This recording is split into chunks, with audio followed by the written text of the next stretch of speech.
It's time for Twit This Week in Tech. A great show for you. Full panel today. John C. Dvorak, Lindsey, Turrentine, Allyn and Malventano from PC Perspective, and our friend Mark Milian from Business Week. We're going to talk about the Google barge. Apparently, it's sunk. Also, the best SSDs and a whole lot more. Stay tuned. This Week in Tech is next. Netcasts you love. From people you trust. This is Twit. Bandwidth for This Week in Tech is provided by CacheFly at CacheFly.com.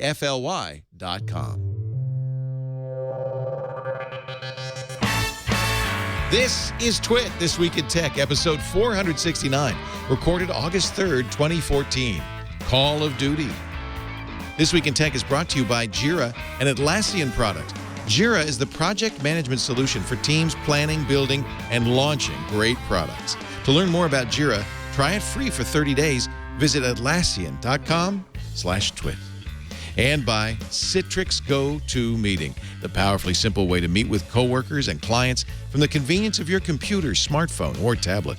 Share the same screen and see each other face-to-face with HD video conferencing. You can start your 30-day free trial of GoToMeeting right now. Visit GoToMeeting.com, click the Try It Free button, and use the promo code TWIT. And by Audible.com. Sign up for the Platinum Plan and get 2 free books. Go to audible.com/twit2. And don't forget to follow Audible on Twitter, user ID audible_com. And by Squarespace, the all-in-one platform that makes it fast and easy to create your own professional website or online portfolio. For a free 2-week trial and 10% off, go to squarespace.com and use the offer code TWIT. It's time for Twit This Week in Tech, the show that covers the week's tech news. Ugh. And for some reason, I don't know, there was a mix-up on the factory floor, and every single one of our hosts is in studio today. I think that's a blue moon. It happens every once in a while. I'll start over here with John C. Dvorak, also known as Brian Wilson in his Beach Boy shirt. You look good. Do you have a little box of sand for your bare feet? I do, and they're sitting in it right now. Move the camera down, you see him. He's comfortable. Oh, they can't do that. He's comfortable. From the No Agenda Show, noagendashow.com, and channeldvorak.com. Also here from CNET Reviews editor Lindsey Turrentine. You might see her almost every week. Well, every Monday. Every Monday on Tech Today. News Today. It's good to have you. Thank you. I've never met you, I don't think. Have we met? This is very strange. No, we have not met. Have we ever worked together? No. I can't believe that. You've been at CNET for how long? 15 years. You must They put me in a closet in the back, so I just kind of stay there. 15 years? Yeah. 15 What was years. CNET doing in 1999? CNET was a TV network. Well, actually, CNET launched as a TV network. Right. It was I know. originally a cable. I was the third employee. John and I were on their first pilot. Remember that, John? Oh, yeah. My hair was like Michael Douglas. It was like lacquered. So in 1999. You also had a different voice. It was interesting. I did. I talked like this. Oh. 99. In 99, the website had happened. It had been going for a few years, and it had sort of taken off. And the website was originally launched as kind of a pet project of the show. Yeah. Like, hey, there's this Halsey Minor was very smart because I think he realized that the TV wasn't the be-all and end-all, but it was a great vehicle for promoting a website. And by 1999, it was apparent that you could make money on the web. Yeah, and the website just took off. And it was growing. When I started, it was growing really very quickly. Yeah. And in fact, the big moneymaker, and I think it's probably still the case, has always been reviews, right? Yeah, well, reviews are very important. Yeah. I mean, everybody knows from an advertising perspective that it's important to be there, whether the review is positive or not. Right on. It's better to be there than to not be there. So good. It's so good to have you. Thank you for joining us. Also a newbie on Twit. Well, not also, because Lindsey was here once before. But it's so great to have you. Not a newbie on the network, but a newbie on the show. Allyn Malventano. We have been a huge fan of Allyn for a long time. I quote you all the time. Thank you. He is the SSD expert and a reviewer now, full-time at PC Perspective. Former Navy chief. That's how we met. Submariner. Yes. How much time under the ocean have you spent? Have I spent? Yeah. I did 10 patrols. There were 3 months each, so Holy 30 cow. months under the water. Do you go squirrely 3 months, without air? We make the air. Oh, they have air. We make it. I thought you were holding your breath. We got to pull in. We're out of air. No, but it's a closed space. It's Trident ballistic missile sub. They're 500 feet long. It's pretty big. How many men? 120. In 500 feet. That's like 3.7 feet per A person. lot of people get claustrophobia. You have to I be would. tested. You have to be checked out to be a sub guy. Did you pass the exam? Yeah, I had to pass What did all they that ask stuff. you though? I mean, like, I had to pass all the submarine stuff. have you ever seen a guy naked in a locker room? They ask you stuff No, like they that. don't ask you stuff like that. No. What do they ask you? That's the No. Marines. Wait, that's yes. That's a good- I want to end this line of questioning and move on. Mark Milian is also here from Bloomberg Business Week. We love Mark. He was one of the youngest reporters ever at the Los Angeles Times. I don't know if that's true, but Wow. Come on. How old were you when you started? I started as an intern out of college, Yeah. junior year of college. Pretty young. Yes, pretty young. Pretty young. And a superstar, because you were young, and the Times said, boy, what's this internet thing? What's going on here? We need a youngster to explain it. Then CNN, and he's been with Bloomberg Business Week, had one of those terminal cards for a long time now. That's true. Yeah. Yeah. Over 2 years. Boy, there are a lot of stories today we could kick off with. I don't know exactly what I should begin with. I'm gonna bring up two stories that I feel like they're not true. And I'm just curious, the way the internet treated it was like, first, Facebook went down this week for 20 minutes. And a sergeant in the Los Angeles Sheriff's Department tweeted, yeah, Facebook's down. This is not an emergency. Please stop calling 911 to complain. And everybody loves this story. I mean, who doesn't love that story? There's the tweet from Sergeant Brian Brink. Facebook is not a law enforcement issue. Please don't call us about it being down. We don't know when we'll be back up. Now, as it turns out, he wasn't there. He had the day off. He was off duty when he tweeted this. And in fact, it looks like he might have been joking. I believe it probably did happen. There's enough documentation for people making crazy 911 calls. Sure, but the LA Sheriff's Department said it didn't happen. They're investigating Sergeant Brink. They said he made it up. Maybe he was drunk. He made it up, but you don't see a lot of that. Fortune interviewed him, and he said, yes, we've received several calls from dissatisfied Facebook users. He says, we get calls all the time, whether it be Facebook going down, people getting wrong orders at fast food restaurants, or their cable TV went out. The Sheriff's Department, understandably irritated because I think they feel like people are making fun of them, too. And they want great pains to say this hadn't happened. Well, I think even if it didn't actually happen, if it didn't I think his point is that it could easily happen. People call for all kinds of ridiculous reasons. Well, I'm sure he's heard all sorts. He's heard them all, right? My Comcast is down. Call the cops.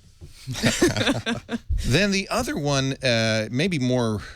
Anyway, I guess my point is, look how the press treated it. You didn't see any articles, or you saw a few articles saying that the LA Sheriff's Department's not happy about this. They're investigating. Most of the articles were like with joy, saying, "See how stupid everybody is." Well, they called 911. It's people love it. Link bait. Yeah, link bait. Huh. Never heard of such a thing. Oh, we're getting to you, John. We're getting to you. What are you going to talk about? You know what I'm going to talk about. No, I have no idea. The JavaScript engine that writes your art, can write your prose. Yeah, what about it? It did a good job. Uh-huh. Okay, well, you'll have a chance to rebut that, because I'm going to read 3 paragraphs and ask our incredibly intelligent audience which one is real, because only one of the 3 is real. The other 2 are computer generated. I don't know why Philip Elmer DeWitt picked you. Do you have a little thing going on with him? You know what? He did something interesting about 2.5 years ago. Uh-huh. This is revenge coming in here. Okay, go ahead. No, he reproduced the phony quote that was going around the net about how I said that the mouse would fail. That was phony? I thought that was real. And anyway, it's not real? No, it's not real. I always believed it. Yeah, I know you didn't. And so I sent him the article with the exact wordage, and then he apologized, and then took it out of something he wrote for one of the magazines, and I never heard from him again. But except that I see that tweet all the time. People tweet it to me. Yeah. They said, John didn't believe the mouse would happen. I believe the mouse will eventually still fail.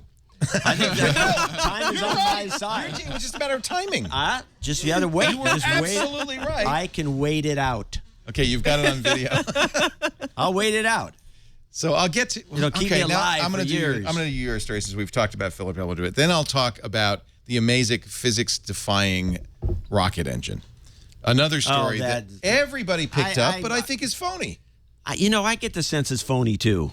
We'll talk about that, but I want you to rebut this. It does feel a little bit like a hit piece. This is Fortune.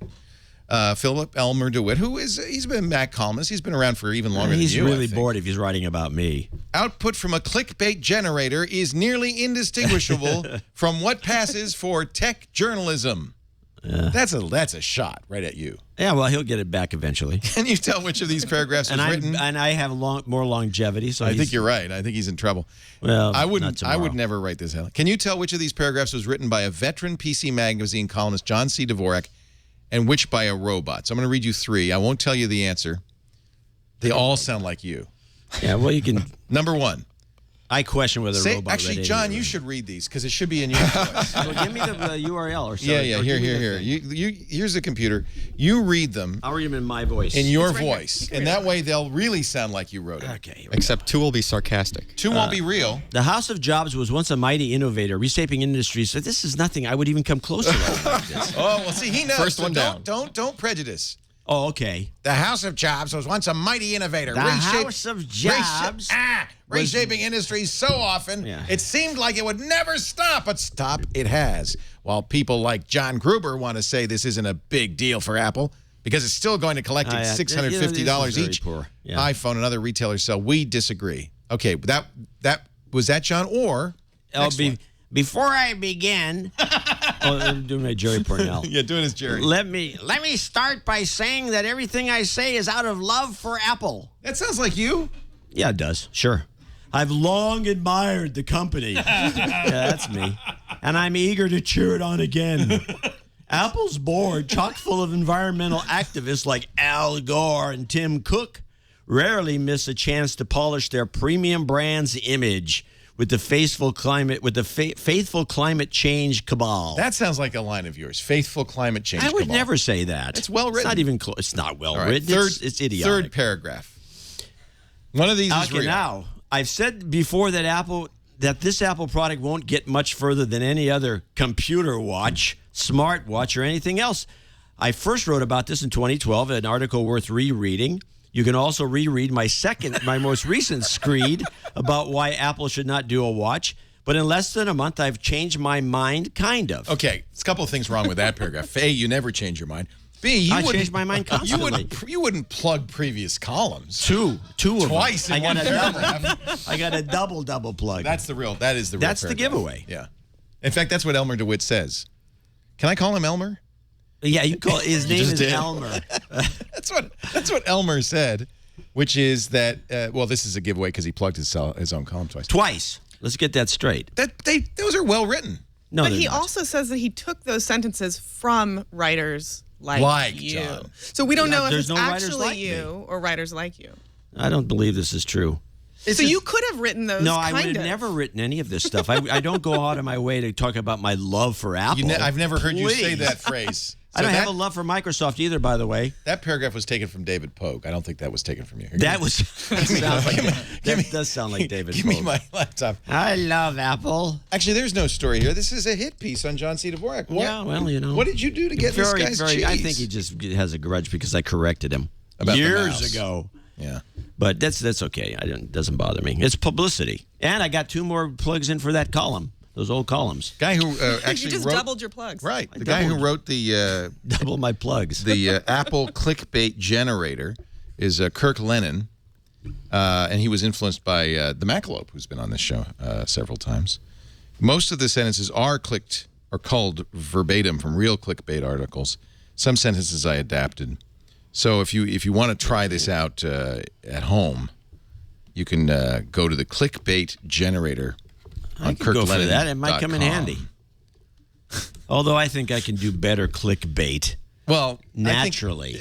It is the case to that need a computer to help me. The best clickbait is human-crafted. Yes. Handcrafted clickbait. Crafted yes, by exactly. professionals.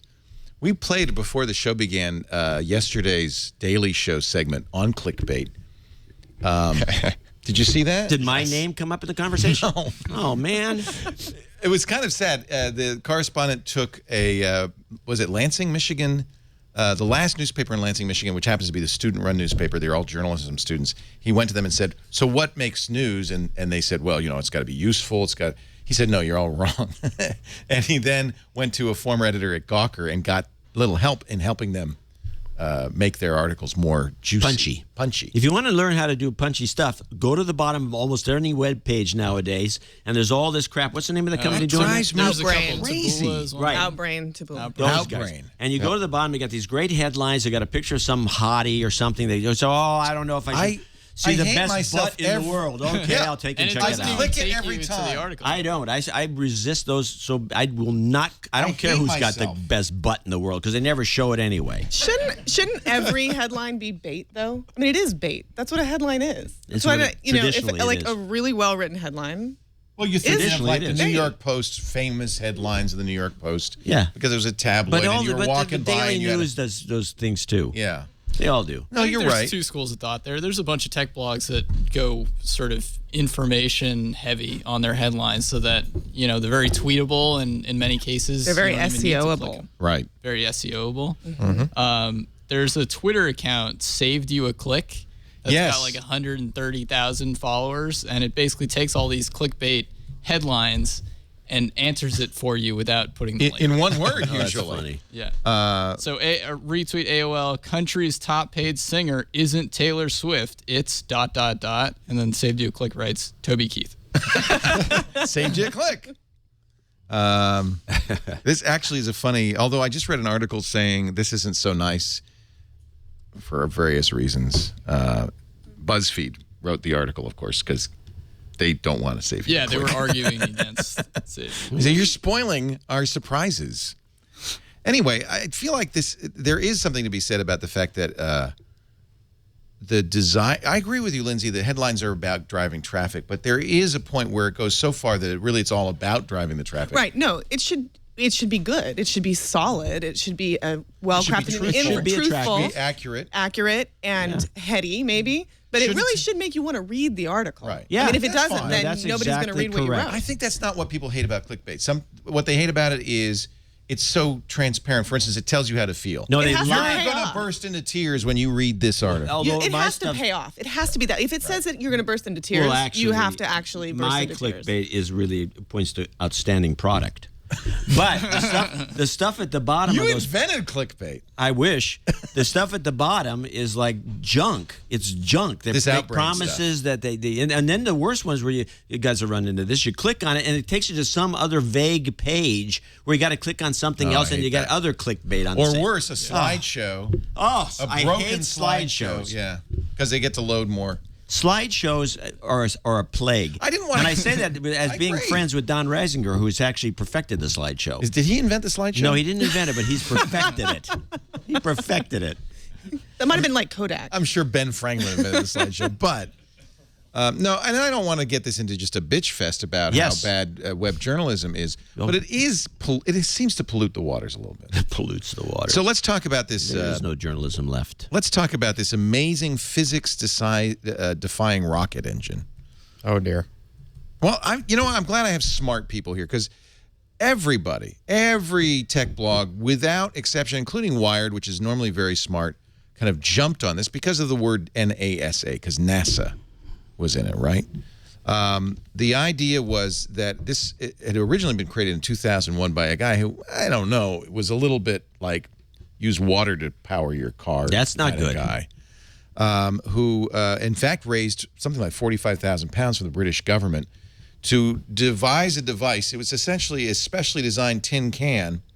If you feed thousands of watts of microwave power into it, and they bounce around in the can, somehow, miraculously, the can propels itself. A small amount of power, it comes out of the can. So it's kind of a miracle because it defies the conservation of momentum. It's like, John Baez has actually a really good post on this. He's an actual quantum physicist on Google Plus, in which he says it's kind of like having the driver in the car push the wheel and making the car go forward. We know it's just not possible.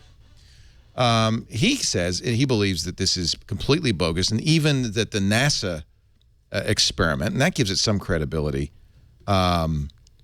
is bogus, and the amount of power it's creating is so small that it could easily simply be a measurement error.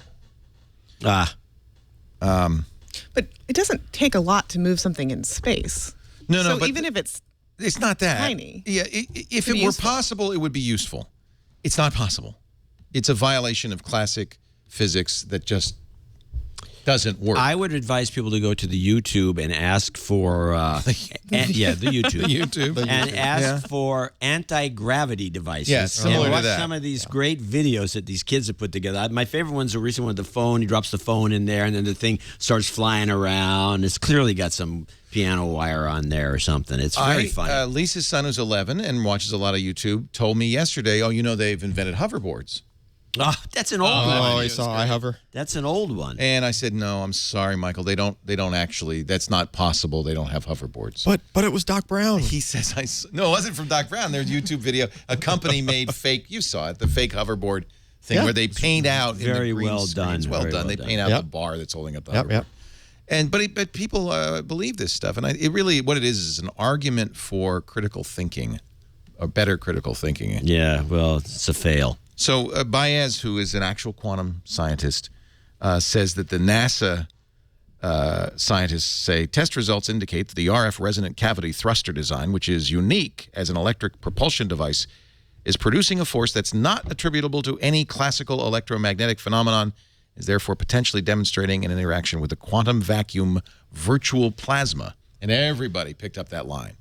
It must be the quantum vacuum virtual plasma. Baez says that's bullshit, if you'll forgive. But he says, but it's grad school bullshit. He says quantum vacuum virtual plasma is something you'd say if you failed a course in quantum field theory and then smoked too much weed. There is no such thing as virtual plasma. If you want to report experimental results that seem to violate the known laws of physics, fine, but it doesn't help your credibility to make up goofy pseudo explanations. In any event, this is another example of maybe these guys don't have the scientific knowledge to write the article, and so they're just kind of, well, it's NASA, it must be true. But this story made the rounds too, completely uncritically. Everybody believes it. It's not true. I don't think it's true. I think it's just BS. There's a sucker born every minute. Yep. Okay, nothing to say Well, here. that was the end of that. That really killed the conversation. Nobody knows what to tell you. It's not true. It's not true. And Okay, it's not true. And I don't think people called 911 to complain Facebook was I down. think they did. You think they did? Because they call about the dumbest stuff. See, we all believe people are dumb. No, some people are dumb. There's a. Not people. I'm going to take a break. Okay, good. This is it's about a time. smart crowd, and they aren't fooled by that stuff. Actually, we should do a poll. How I'm many asleep. people think somebody actually called the LA Sheriff's Department to complain that Facebook was down? Does that seem credible? I think that might be possible. Everybody, the whole audience. Yeah, of course that happened. Because we all know somebody who would do that. All right. Facebook's down. The sheriff also said, people said, what? My power's out. That's reasonable. I'd call 911. No, you wouldn't. Well, I would call it PG&E, but 911's like emergency. There's an emergency. Facebook is down. Emergency. Maybe somebody wasn't getting enough likes and it was an emergency to them. Facebook should be banned. Do you like my new phone, by the way? Have you played with that at all? I don't know. It's okay. $350 for 64 gigabytes. Yeah, I know. You pretty kept fun. saying that.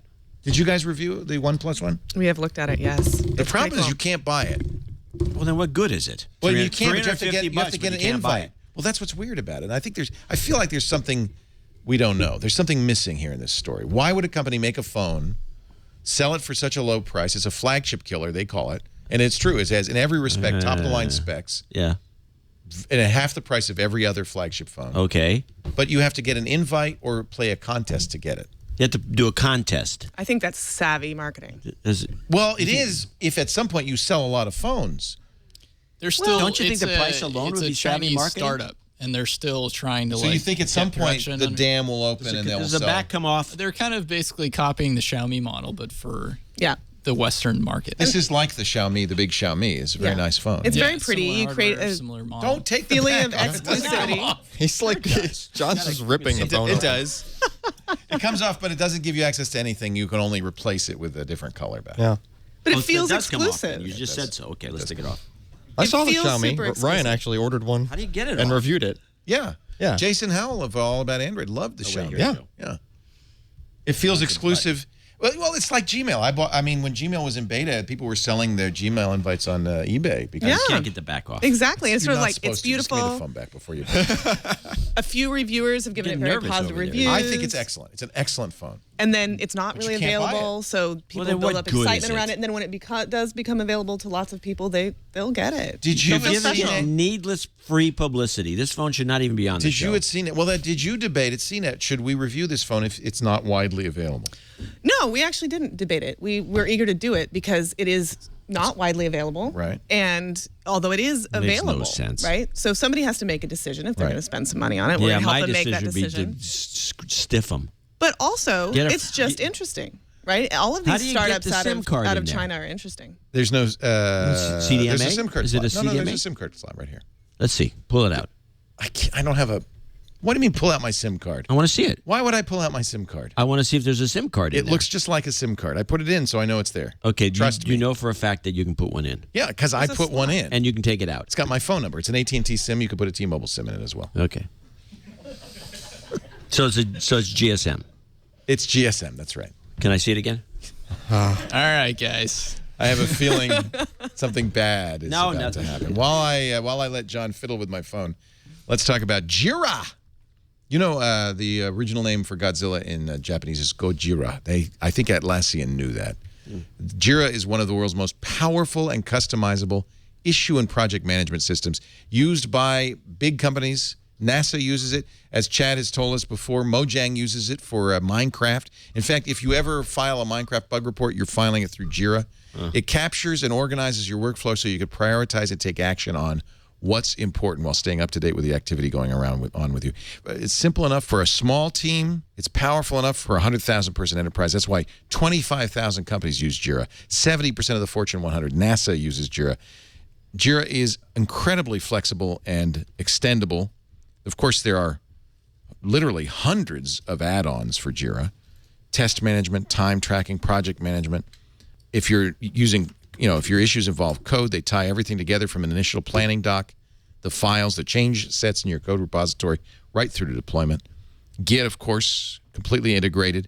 They've got REST APIs, so if it doesn't, if there's not a module for what you want to do and a plugin, you can easily build one. Flexible and simple, it is amazing, and I want you to try it right now for 30 days free. Go to Atlassian, ATLASSIAN.com/twit for more information. You've heard of Jira. I'm sure you have. If you're on a team, if you're a programmer, if you've shipped products, you've heard of Jira. Now you can try it free for 30 days. Monthly plans start at $10 a month for up to 10 users, so it's very affordable. Atlassian.com/twit. Consider it. Jira. This is a story that bothered me in some ways, and I don't know what I do every week is I put together stories that bother me, and I give you, and I come to you and I say, explain to me. A Houston man is being charged for child pornography in his email. The police say they know about it because Google tipped them off. Now, I am not in favor of child pornography. I'm glad they got the guy if that's what he was doing. But is it at all troubling that Google, apparently, according to the police who told this to KHAU TV in Houston, Google spotted 3 allegedly pornographic images of children in his Gmail and tipped off the National Center for Missing and Exploiting Kids. Wonder how that worked. Yeah, CNET. Like what kind of Google scanning everything he's doing. Chris Matistic. Matistic. Yeah. Doesn't look like Matistic to me. Matistic. Okay, I'll take your word for it. People never get that guy's name right. No, I think he likes it, though. I've been saying it wrong for 20 years. I'm pretty sure he enjoys that. Matyszczyk. Matistic. Yeah, I'd change the spelling. You speak Polish, obviously. obviously. Or Czech, or whatever this is. Whatever it is. Anyway, Chris contacted Google. They have not responded. He also asked whether it's part of their standard operating policy. Of course it is. Well, it's clear that It's not a coincidence. This is what bothers me. We know Google scans your email, Yeah. but mechanically looking for keywords. They might kick That sounds something like a out once in human a while. might have looked at it. No, they this probably could be kick it done out. mechanically too. They have facial and like skin recognition Yeah. for images. Probably the which- same way Facebook alerts when there's nudity. Yeah.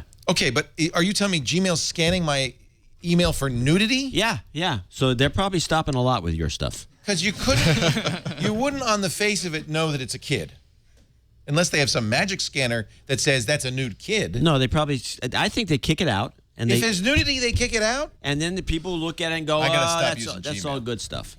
Well, they have a back end, it's the Google image search engine, right? So maybe there's something that was in there that was flagged for child porn in the past, and then they just cross it over to the email. Chad has found an additional story. This is a statement from the National Center for Missing and Exploited Children.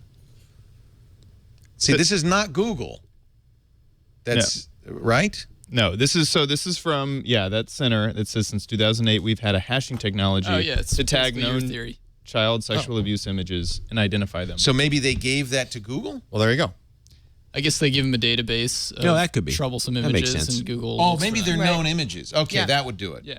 And that's what the hashing would do. This is a known image that's circulated, and as soon as they get a child porn image, they create a hash and then they give it to Google, and Google's matching images. Well, Google does have image search, and it has safe search. I Google feel already better now. has to. I understand. Weed I stuff understand. out. I wouldn't feel that skin good. search. I understand. Skin search. Yeah, no. If there's a certain percentage of flesh, if it exceeds like 40% flesh, What if the they go, well, person's that's got a lot of nude image. tattoos? Would that be different? Yeah. But I'm just saying, I understand that, but that still would be troubling because you'd have to you'd have to actually look at it to know it's child pornography. So what you're saying is it was a known image that they had a hash for. That would make sense. Google hasn't confirmed this is a known image. No, but I think thank you, Chet. Was that Business Insider Yes. that had that? Yeah. All right. It makes a Article lot of will be in the sense. show notes.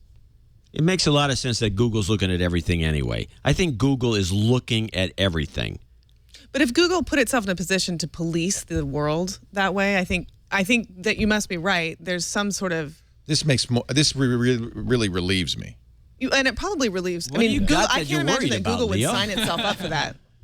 I don't want any human at Google looking at my email. It's fine if a machine scans it. I don't have a problem with that. Google is going to have humans at some point looking at your email. Well, we know the NSA is looking at your email. Snowden revealed that they actually young NSA Google, analysts pass NSA, around. I don't see the difference. You think Google's doing that? Well, not routine. I mean, I have I a think counter- that they I have a are counter to doing it that. at some Will small you level. counter that? Because you're probably involved in Homeland Security when you were in the Navy, yeah? My last 3 years in the Navy was for the NSA. There you go. Now we got some. And now, Leo, you're on some watch list. And I'll just flat out say that I've never seen anybody just passing around Wait a like, minute, oh, look, here's what did this you do image for from the this NSA? guy's. Were you a contractor? I was a reverse engineer. I reverse engineered malware. Okay, but if you're in the reverse engineer malware department, There's other Already departments. I said walk too around the much. building. they don't go like, "Hey, quick, go over to the reverse engineer malware department and show them this picture." Yeah, we don't have like. they're bored. There's not. Yeah, these things. Jeez. Yeah. No, I'm glad to have you on. I'm going to change the I rundown don't just know a why little anybody bit would here. use Gmail I didn't know anyway. I guess I did know that. I must have known that. I might have not gotten into You didn't all the mention gory it because, details. because it was classified. That's true. I knew you were doing IT type stuff for the Navy. Type stuff, yes. Yeah. So my tour in Virginia was Naval Cyber Defense Operations Command. Yes, I remember I that gave you a because I have coin. the coin. I Yeah. gave you a coin. Virginia is Yeah. the giveaway. Virginia, yes. Should have known. It was And McLean. those are the guys that do all the. McLean, oh my God. They do all the network defense. So they make sure no other countries hack into the Navy, Good. right? Navy was the word I was. Navy. I was fixated on. But Navy. then after has- that, I did more joint Oh, that's stuff. neat. So what's it like in there? It's very boring. Yeah. I'm sure. Reverse engineering malware by like decompiling it and Yeah, some, to what end? Like so we can make our own? so we can defend against it. So we can find it. Not so we can make our own. No, not to make our Well, own. not in his department. You're right. Yeah. Yeah. I'm sure there are departments where they're making Oh, we know stuff, yeah. that. I mean, well, what do you think of the Snowden leaks then? You must have an opinion on all this. This is going to be a long I have conversation. to tread carefully. Actually, I think no, it was. I want you I to be don't- brutally honest. I don't I think it think was he- last week that you were talking about a different story, right? There was a different NSA story you were talking about last week. There's an NSA story every pretty week much since every last week. June. Yeah. But they were going into like that these analysts could just go through anything, and they made it sound like there were no rules, there were no laws, and people can just do whatever. I know there are Right. rules and laws. Exactly. That's my biggest counter to that is that there are rules and laws, and we were like just trained endlessly as analysts. Hey, if you This see is this, what the rules if are. it's a Yeah. U.S. person, Right. nope, sorry, that's You're not keeping that. Right. You're not supposed to write any reports on that. Nothing. If it happens to be in a database, it was just by accident, basically. Right. So, like, we don't just like. There's not enough time. I never questioned that. And I don't even think Edward Snowden questioned that. Although we know a few things. First of all, we know that the intelligence community basically has lied for quite some time to Congress.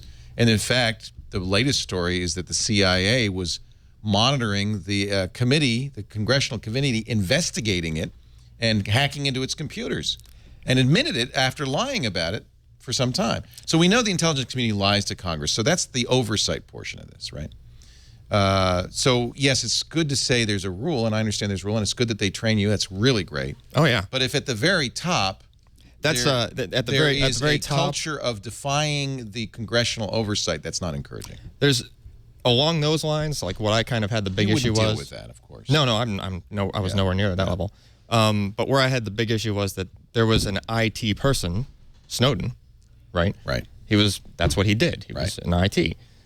Those guys should not have any kind of access to those databases, because then there is no oversight for them. Like if I did some kind of search on somebody else has oversight over me to do it, like a kind of a check and balance, like an audit and surveillance sort of thing. Any query I did, somebody else above me would see that come across. Do you think Snowden made it up, or do you think those are legitimate documents? He had access to a lot from what it looks like. It's too much of it to make up. Right, but so how did he get access? That's who knows. Yeah, that's what I think. There should have been more, more careful rules in place and that sort of thing. And I think maybe they might have gotten a little bit lazy on how they were maintaining their IT infrastructure. I mean, I understand humans. It's human nature.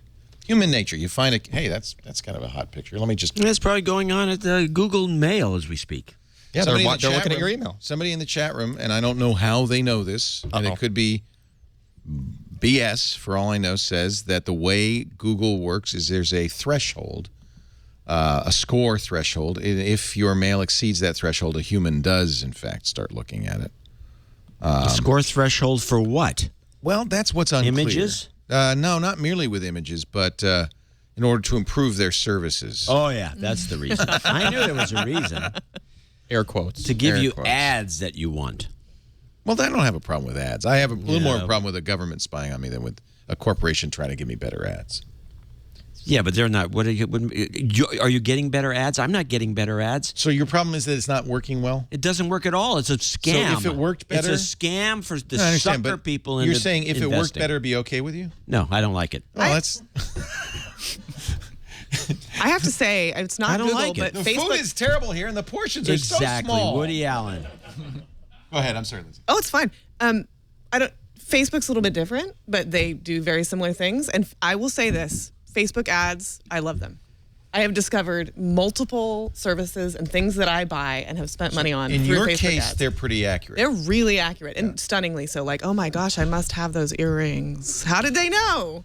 And how did they know? I don't know. Some combination of age, profession, and what my friends do in life. Looking at your browsing history. Yep. Well, and but I'm not just talking about the ads that follow me around the internet.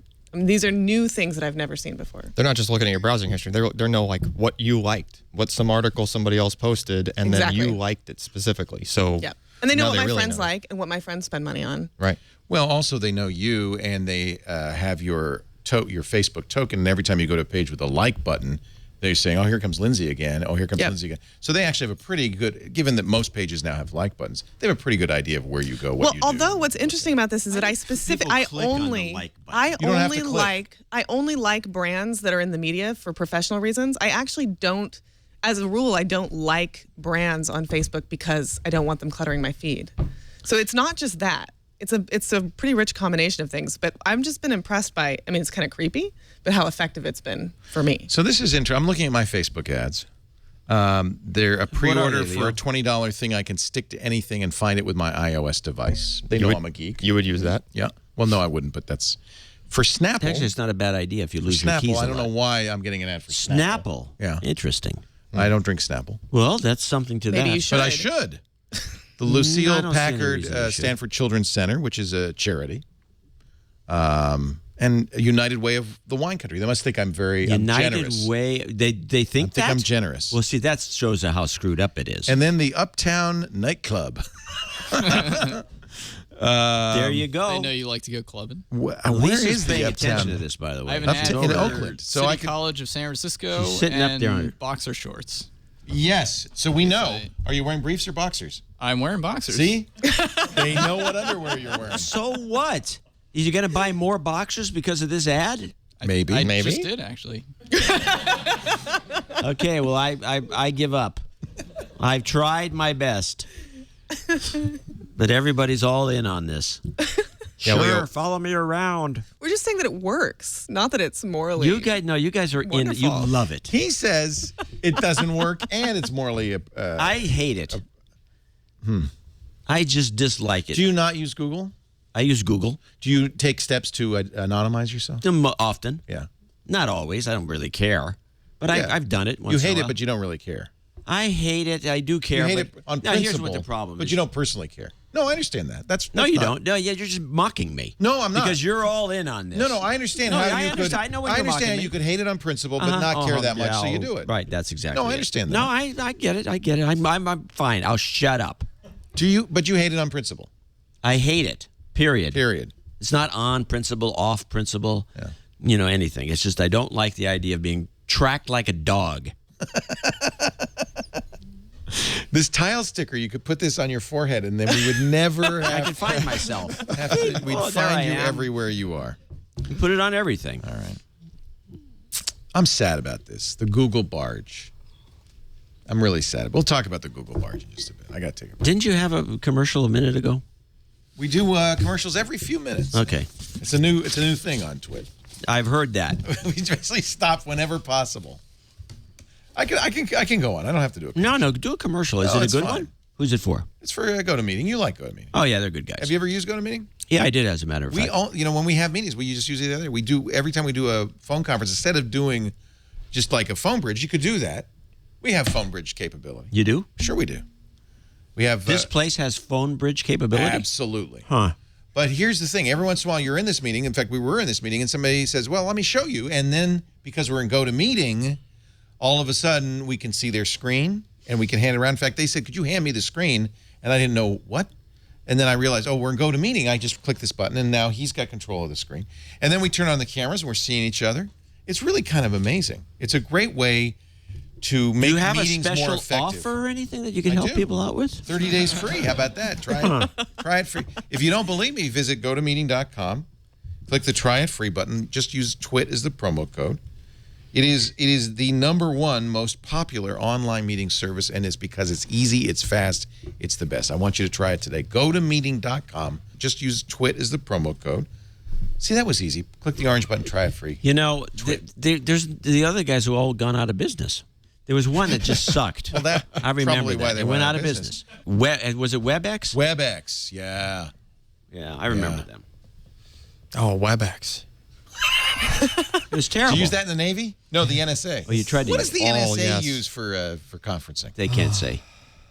I can neither confirm nor deny. Apparently, while they're watching him, it I'm must intrigued. be WebEx. I'm really intrigued. Everything. So everything. When you're at that level, everything they do it's off the shelf stuff, but it's all on their own secret or there's a higher network. There's a computer over here that has like orange plugs that you use this for that kind No, of it's at your desk, but it does have orange plugs. Yeah. Yeah, good call. Yeah, I knew that. And then Why I remember would you when I was know at this? McLean. That's suspicious. And then He is. How'd you know that? I want to know. yeah, really. I'd like to know too. did I say orange plugs? You did. You did. No, I just. It's on a. Is it on a separate network Totally. so that the spy stuff doesn't get mixed in with the GoToMeeting? I mean, it goes over the internet at some point, but Yeah, it goes but not through until after it leaves. insane crypto to get there. Yeah. Yeah, that's kind of cool. Yeah. I could work for them Yeah, you could. I think you are. if they asked. I went to see. But can I ask a question? Yes. Because somebody in the chat room brought Please, this up. bring it Whatever up. happened to Stickcam? Stick'em. So we used Stick'em when we first started. When you started, I remember they went out this. of business Why? How? How could you go out of business in this day and age? because it's very, very expensive to do what Stick'em, Ustream, and Justin TV do. which is to basically give you in kind of unlimited free bandwidth. All the stuff. How did these other guys? There you go. Business? Thank you and farewell. And it looks like a yellow stormtrooper helmet. I don't think that's what it looks like. I think it's what they mean. Yeah, they went out of business because it's very expensive unless you can. Well, how can these other guys stay in business? U.S. Stream's been in business before they were. It's a better run business. I think Ustream probably put Stickam out of business, really. You know what's interesting? Twitch TV, which is another example of a very expensive business, Twitch just sold to Google for $1 billion. So they made a pretty good exit out of that. Well, they have built-in audience for very specific kinds of activities. So they, that makes a ton of sense for Google. They sort of bring an entire new young audience engaged in gaming. Well, also, what is the biggest content on YouTube right now? It's this kind of content. It's my son watching people play Minecraft. Yes. Yep. That is what How old it is your son? He is 11. 11. Michael, 11. That's all he does. He doesn't watch TV. Actually, my daughter, my daughter who's 8 might watch more of it. She loves to watch other kids play. Do either of your kids watch like TV? No, they don't like it. No. There's got to be driving television and I don't understand how they're not having meetings 24/7. It must drive them crazy. Well, that's why Google bought. But you know who else it drives crazy? YouTube, because they know they've got this captive audience and they cannot figure out for the life of them what to do with it. They cannot figure out how to monetize it. I believe. This is the dirty little secret of YouTube, is that they are not getting much money for those ads because those ads aren't worth much. Your 11-year-old doesn't see them. Your 11-year-old clicks the video. If there's pre-roll, he goes off and does something else. Actually, no. My 11-year-old, I believe that children are the most, and this is kind of scary, but the most susceptible to advertising. Well, They'll sort of watch anything that moves. But don't you think so that if the ad is clever in any way, they'll watch it. They'll be like, wow, that was funny. Yeah, I'd be freaked out if I were in So it's all in the creative. Because you know that everybody growing up now just doesn't watch TV. No, but they're watching all this stuff. And they're watching YouTube and Twitch like nuts, like crazy. Advertisers will figure it out. If there's a way, the advertising industry will figure it out. Well, they're going to figure out that there's a lot of this is a waste of their money, too. They haven't figured that part out yet. See, that's what I kind of feel like YouTube. I know you say that the kids are getting influenced, but maybe they are. Maybe the young ones are. I mean, I hope they don't. I don't want my child. I don't see banner ads. Do you see banner ads? No, it's the pre-roll. But even the pre-roll. Don't you just hover over the skip ad until 5, 4, 3, exactly. 2. I do that. Avert my eyes. I don't want to see the ad. But we're all adults. The kids will be drawn into the pre-roll. Now that's interesting. I'm not sure of this. So maybe what they're thinking is, okay, right now it's not worth much, but it's gonna be. I think so, and I think that they're testing ways in which they can make that advertising powerful enough to be content on its own, which is always the deal in advertising, right? It's tricksy, though, because those of us who still watch TV don't see ads because we DVR everything and we skip them. And this generation, your kids' generation, is going to totally... They got this new thing with Comcast that won't let you skip ads. I know. I hate the on-demand stuff. That's why I TiVo it. You got the middleman. You took into... Okay, that's not a bad idea. Took the Comcast out of the equation there. Yeah, that's the way to go. They can't stop you from skipping on TiVo, which is why they put Replay out of business, and I'm sure would love to put TiVo out of business. What was I going to talk about? I mentioned Google Barge. So the barge is dead. The barge. That's sad. They're selling it for scrap. It looks like scrap. They spent millions. First of all, the barge itself, they estimate it's worth about $4 million.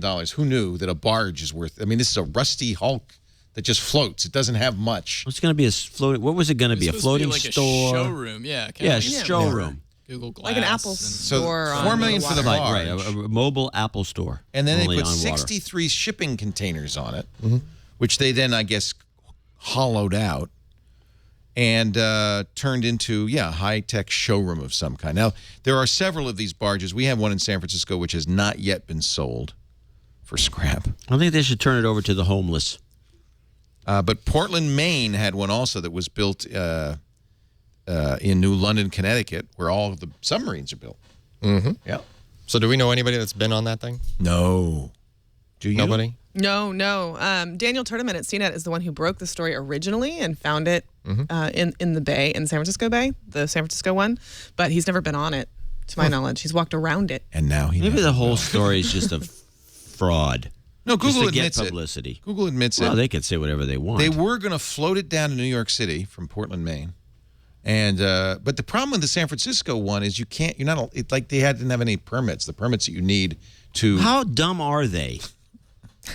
Seriously. It's not how dumb, it's how much money they have. They have silly money. They have silly money. Nobody thinks that you need permits to do this sort of thing. They didn't care. They might be able to use related to their threats to start ferrying employees from San Francisco down. San Francisco wouldn't let them. They're going to put them in the barge because they ended up getting the slaves. Bus. They paid like $5 a bus. Or Get something. in and now row. They can do the Google buses. Yeah. That would have been funny. Tomorrow on Triangulation, Kevin Rose is going to be here, who is the poster child for the gentrification of San Francisco. Well, not because he wants to be. Not because he wants to be. At his home. But they protested at his home. They named him. They called him out and said, "It's your fault, Kevin Rose." So you might as well blame him. So we'll ask him about this tomorrow. He works at Google. He's at Google. He's probably been on that barge. He must have been on. It was probably his idea. I put $10 down. He hasn't been on the barge. I'm going to ask him tomorrow. I kind of wonder what the demise of the barge has to do with just Google's plans to sell hardware. I mean, they obviously had some plans. Now you're connecting the dots. They're selling plenty of hardware. Well, but they backed off a little bit. The glass, that's kind of not been very successful. Yeah. Well, They never went past They've tried beta. it. They've got Diane von Furstenberg making Google Glass. Yeah, I frames. know, but who the hell's going to wear this stuff? This is just asking for trouble to wear those things. Right there. Oh, hi there. Right there. How you doing? He's wearing glass. Good seeing you. They're all about the smart home now, and probably That is true. a boat is not the best place to sell home appliances. Unless it's for Only in houseboats. Tiburon. I don't know. I mean, they bought Nest, right? They bought Nest. I mean, they clearly have some hardware ambitions. Yeah. They do, but I think their hardware ambitions are all as a showcase for their software and Right. services. Well, I am right? wearing an Android Wear watch. Yeah. It's not made by see the Google. watch. Oh, God. Oh, Is there no. any way to turn this into a Russian watch? Because if there is, He's gonna If there figure is, it I'll out. Find it. All right, it's not locked. It's tied to that phone, so please Oh, it's enjoy. tied to this phone. Of course it is. I kind of like it. I mean, it's not. It's a. What happened to that other watch you had that was at the screen? The whatever with the Pebble. Basis, the Pebble. Chad's wearing the Pebble. He likes it, but I think he'd like an Android Wear, wouldn't you, Chad? Really, deep down in your heart of hearts. 6 Yeah, minutes I think to I would. home. You're that close. That's He's I'm probably 6 waiting minutes for home. Moto 360. Isn't that cool? So you can kind of see stuff like that. Yeah, great. I could see the giant square. It's like a little useful. It's not a lot useful. It's like a little useful. It's not like something you'd run out and say you've got to have this. Well, but once Google Who's perfects Dave the Taylor Google is what I Now like and all to the know. Google cards and the his information, birthday. The challenge for Google is to really make that useful. It has to get creepy a little bit, and it's people Get like creepy? John, well, it's people like John who wants to make sure that people like John don't all of a sudden get up in arms and say, "Oh, Google's really crossed the line now." But I don't really, say stuff like that. really that machine did maybe the JavaScript John generated. Oh, I see what you're saying. But no, you know what I'm saying. You got to be careful because the press and and more importantly, the general public might come to the conclusion that Google has finally become creepy. But really Finally? for Google now, I don't think they're creepy yet. Google Now's kind of creepy. So this happened to me the other day. I bought 2 to movie 1. tickets online. Yeah. And I had not in any way combined, formally said, hey, Google, when I buy movie tickets and I get an email confirmation, I want to know Okay, about Google. it. Except that it sees it in your It Gmail. sees it in my Gmail, and I got a Google Now alert that says, great. leave now for your movie. That's great. Right. I had already left, so it wasn't that great. But if I had it on a watch, that would be much Exactly. handier. Yeah. When I open an email, it said, it got your first part of that sentence.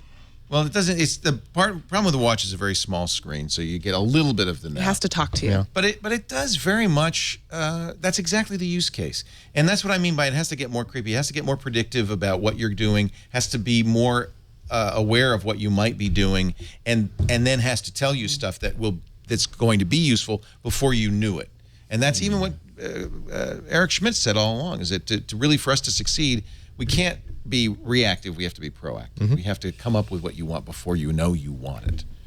But that's going to be creepy, or not, Or wonderful. I don't find or that creepy. creepily wonderful. You know why I think this is okay? Never going to be wonderful. I would propose this, Lindsay. It's okay because it's useful. It's useful, and it's not. There's nothing. It's time not going to hurt me consuming. in any way. But it is a slippery slope. It could hurt you. But I think that Shorts out on your wrist, catch on fire. Larry Page even You're said wearing this. silk, you never know what can He happen. said the problem is when we announce we're going to do stuff, people see that first and they decide it's creepy. When you experience the value of it first before we announce it, then you don't get that creepy reaction because you've seen the value and you're willing to trade a certain amount of information for a certain amount of value. I love you. You think I'm a Google apologist? You're just an apologist. Well, I apologize. I didn't. You love this. Everything is great. They could also use some help with how they articulate Change watch their announcements. face. Like what? Like, for example, a direct quote from this past Google I.O. over the summer. Yeah. Sundar Pichai said, "We want to know when you're at home with your kids." I think this is the problem. They've used it, and so they get the value of it. This is exactly what he was articulating. And the problem is, until you've used it, it seems creepy. So I agree with you. They are not very good at expressing it because it is creepy until you've used it. They should follow the Apple. I mean, Google is better at this than Apple is, but when Apple does something along these lines, they say it's magic. We don't know how it works. It's magic. You don't know how it works. Isn't that good? Now I understand why they say that. Okay, Who could resent magic? This thing does have settings, but you can't change. You can't change the language.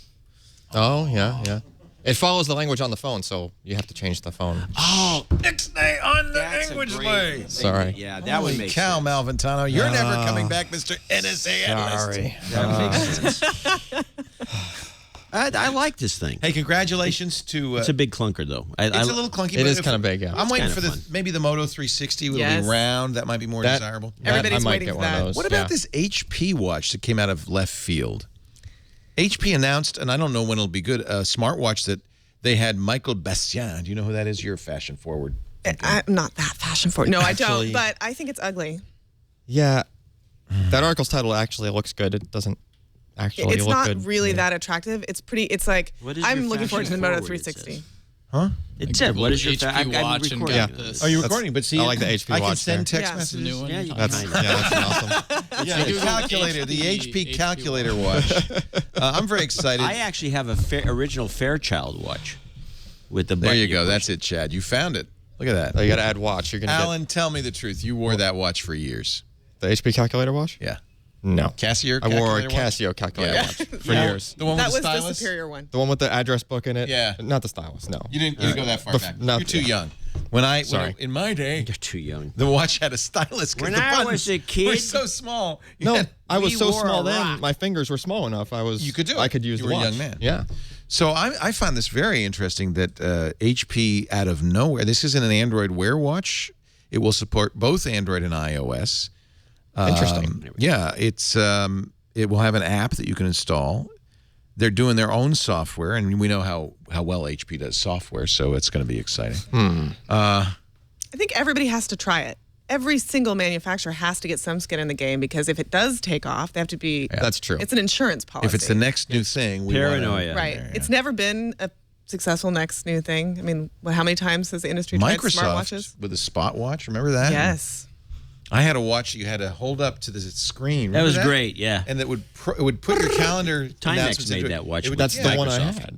Yeah, you had that one? The Timex? That was Timex? Yeah, Timex. Microsoft. That was Timex. And it would program your watch by Flashes, blinking the sync, on the screen. The Misfit Shine, the wristband thing, uses that technology It does? with your phone. Yeah. But how Put can it you on use top that of your screen. technology nowadays with the LCDs? They don't. Well, that's what blink like happened to that. the Timex watch. is- It flashes intentionally. It just flashes the. They needed yeah. a CRT to work on the Timex watch. I guess they've licked that, so to speak. I just wish there was more customization in what the Google Now stuff shows on the phone. Like Yeah. for example, like Ryan Shrout, my editor in chief. We all, he's dealing with emails for other people at the website. So he gets a lot of crap. He says, hey, Allyn, you have a flight tomorrow. Yeah. Because his came up on his Yeah, watch that's as not if it good. was him, right? Yeah. So his watch thinks But he's that's flying. Ryan's fault because he's having everything channeled into his personal email. He needs to. No, it's two separate email accounts. I He think has you the can phone pulling choose from which both. ones. It's I cheesy. don't know, somehow it gets mixed up For for the him. price you pay, look at this. It's a piece of. It's cheap. kinda- It's $200. It's not that expensive. 200 is a lot to pay for a bunch of plastic. Well, but let me tell you, this is a 22 millimeter watch band. It's a standard watch band. I could get alligator, I could get crocodile, I could get snakeskin. Oh, So how much but would for you the pay? $200, you get the You get crap. a rubber band. Yeah. Jeez. I don't think it's that useful. It's upside down. That's because John probably. No, I didn't do anything. Just blame me for everything. That would be a good one, John. If you got the watch band attached upside down Some while you're way playing. that you can't even wear it. Yeah, that would be cool. Apple has officially closed its deal for Beats Music. Are you excited? Are they selling them themselves now? What are they doing? Like on their Yeah, they're website? selling Is that them what on the Apple Store now. Yeah, and all the employees are now Apple employees. Right. Well, Except for the ones who aren't.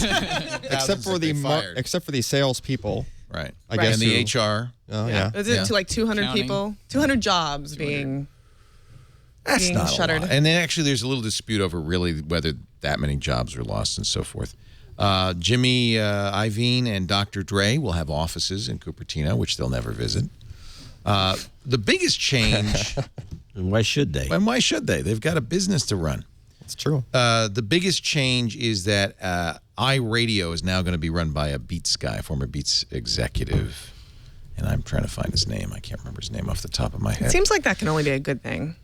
For the iRadio service. Is an example of a great service that could use a little of the Beats glitter because nobody even knows it's there. Even though it's built right in. I know. Which is kind of funny.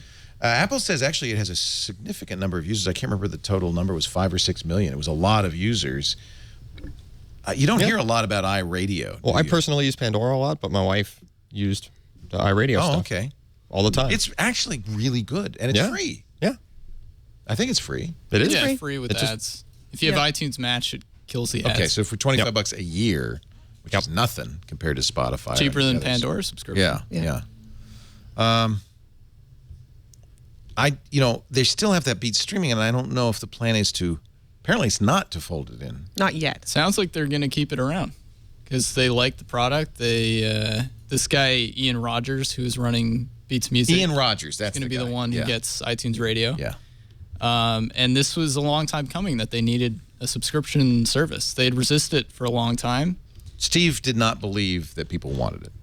I think that's really what held Apple back. Steve also didn't believe that people wanted a 7-inch iPad or a video iPod or a larger iPhone. People will never read books on a tablet, he said. Okay.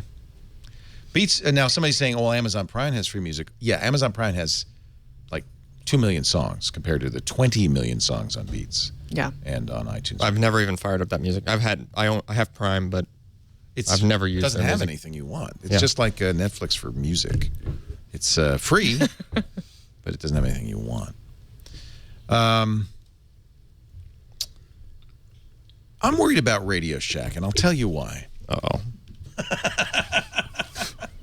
Excellent transition. In just a moment. No, I wish they were a sponsor. We tried to get Radio Shack to buy ads some years ago. That's actually not a bad idea. They would have been, I wish they had because they're basically headed for... Well, I don't, So if they had advertised we'll here, do the ad and we'll talk everything about would be them. different. They had an ad campaign recently about it's update your store. What was that? The 80s called. They wanted their store back or something. Campaign. And it was a great campaign. That was a great ad. That was probably the last money that they had. Yep. They're just calling themselves the Shack now, right? The Shack. Well, that was part of that same falling apart, I think. They lost almost $100 million last quarter. They have $62 million in cash left. They're burning money very rapidly. In fact, according to CNN Money and Fortune, they don't have enough money to close their 1,100 stores. That's weird. Things are so dire, Radio Shack actually doesn't have enough money to close the 1,100 locations they say they need to shutter. Well, they can abandon them. Just walk How much away money from is it. that? Yeah, you can't. You have employees. Yes, you have to give them severance. File for Chapter 11. And that's what they'll have to do. That's the fear. They can't. I think it's with $62 million in the bank. They Investors, can't unless they can balance their books. Credit ratings agencies and the company's lenders, seem to be in agreement. Radio Shack's days are numbered. Radio Shack has a market, I just pulled this up on the Bloomberg, has a market value of $58.5 million despite having $61.8 million in cash. Their market value is lower than the amount of money they actually physically have. Well, because what's their book all value? Those expenses. I don't know how to find that. It's got to be on there. The problem, of course, is $6.11. $6.11. Are you asking for the share price? No, or the enterprise book value. What's the share price? John likes to throw in financial terms. No, I'm just wondering. The thing may be worth more dead than alive. It's possible. Maybe. There are 4,000 stores total. Radio Shack's having a hard time, given the low amount of money they have left, coming up with a turnaround plan. I think I know what part of the problem is with Radio Shack. What? That is the back third to one half of the store. That's the best part. But here's the thing. I dabble a lot in electronics. I assemble stuff. I put stuff together. Right. I don't go to Radio Shack. You're the problem. Where do you live? The thing. This is exactly. Anymore, I want to know where he goes. Anymore, just online. He lives in Florence, Kentucky. Order the parts online. You live Amazon. in Florence, Kentucky? Yeah. Oh, yeah. But, okay, one of the things that was great about Radio Lashers. Shack. It's a big. Yeah, well, you have Lashers. But the great thing about Radio Shack is every small town in America had a little Radio Shack. But the problem is, for me, is that if I want something specific, chances are it's not in that back third to half of the Radio Shack. So that's why my position was, come on Twit, advertise to geeks like Allyn, say, look, your town needs a store where you can buy an Arduino, where you can buy a Raspberry Pi, where you can buy diodes and resistors and circuits. They should have had a maker shop in the maker space in the back, a hacker space. They should have reached out to the geek community and said and embraced it. They've and tried. Said, no, they haven't. No, They shouldn't be advertising. Really They should hire you to give them really advice. They started selling remote control vehicles, speakers, and cell phones. Right. That's that front third of the store, and they couldn't get consumers in. They tried a little bit late though. They've been advertising in Make magazine. I've seen Have it. they? Good. Oh yeah, Good. they realized it. It was just They should've- only really in the last Had year they bought and a Twit half. when we so. pitched them 2 years ago, we could have saved that company. Just remember There that. you have it. There's the ad for the company. Seriously, okay, maybe not Twit, but reaching out to the geeks was the right thing to do. Tech TV did the same thing. Instead of saying, let's embrace the geeks, we want to be more general. We want to reach a broader audience, so they put manga on and they put cops on and stuff. And it failed because it didn't appeal to anybody.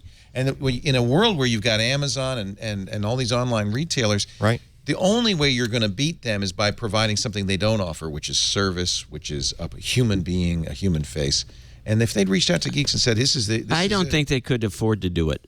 Because I think what he's discussing is getting specific piles of transistors for whatever you're building. They wouldn't be able to carry that much SKU. Right. Yep. Here's a perfect example. So just within the past couple of weeks, we put together a little box with a bunch of variable resistors built into it that goes out and controls all of our light panels in our studio. Right. So we made our own remote light panel controller. So I needed these very specific parts to put that together. You're not even going to get in the car. Now, I wouldn't even get in the by the car. way, Lashers, which is a... Well, I'm asking you, how does Lashers survive? They have a big... They have it all. They have everything, but they have it like it's behind a counter. So if you want some whatever transistor or ICs or whatever you want, you tell them, and they go in the back because they can Human find service. them. Okay. It's like a car parts place. See, that I would have went to that pick and pull. place. You can go to a car parts place and ask for like some You would air have gone filter. there. I would have gone there. And you would have loved it. Not only that, you would have haunted it. And that's what Actually- people do at Lashers. They go on Saturday morning. They go hang out. You know at who I Lashers. saw there? I went to Lashers to pick something up. Cliff Stoll was there. Perfect. But you should, when you're in the Bay Area, you should go check it out just to see what a place should be like. Cliff's an astronomer at Berkeley. He wrote The Cuckoo's Nest and was a regular on Tech TV doing a column about how horrible technology was. No, he was a technology hater. He hated a genuine one, not me. Not like you. No, I'm different. He was real. He was the real deal. His whole goal in life was to get people out of the house. Get away from the computer screen. Go take a walk. We had him. He actually, you know what? We should see if we can get him for our New Year's show. He built a Macquarium on Call for Help. That was very cool. He was a great guy.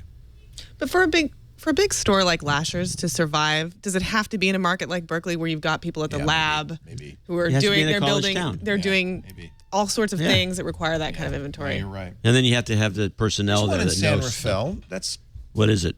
similar. Same, just like Lashers. I don't know. I just feel like to me it's a sad day because Radio Shack was, I mean, for many people it was their first computer, was their Tandy. Well, this is where I think they really dropped the ball. They had a major platform all to themselves that they could have taken much further. Then they bailed. Also, they were selling things that you couldn't easily find anywhere else at the time. Like in the 90s, if you needed a coax cable, Exactly. where would You go? couldn't get it anywhere Now else. you I get an still go to HDMI Radio cable Shack. at Best Buy or CVS. I still, or if I need Walmart. a lithium 3032 CR3032 battery, there's certain things I still go to Radio Shack, and I think it's a loss that you cannot. Is that my phone? My phone. Oh. Sorry. It was very pleasant. I get about one. It's a fluke because Who I gets normally calls? have dog bark. Yeah. Who gets Who calls? gets phone calls anymore? Yeah, What is that all about? You usually have a dog bark? So that's You wanna Mimi's hear- ringtone. No. No? This is my daughter's.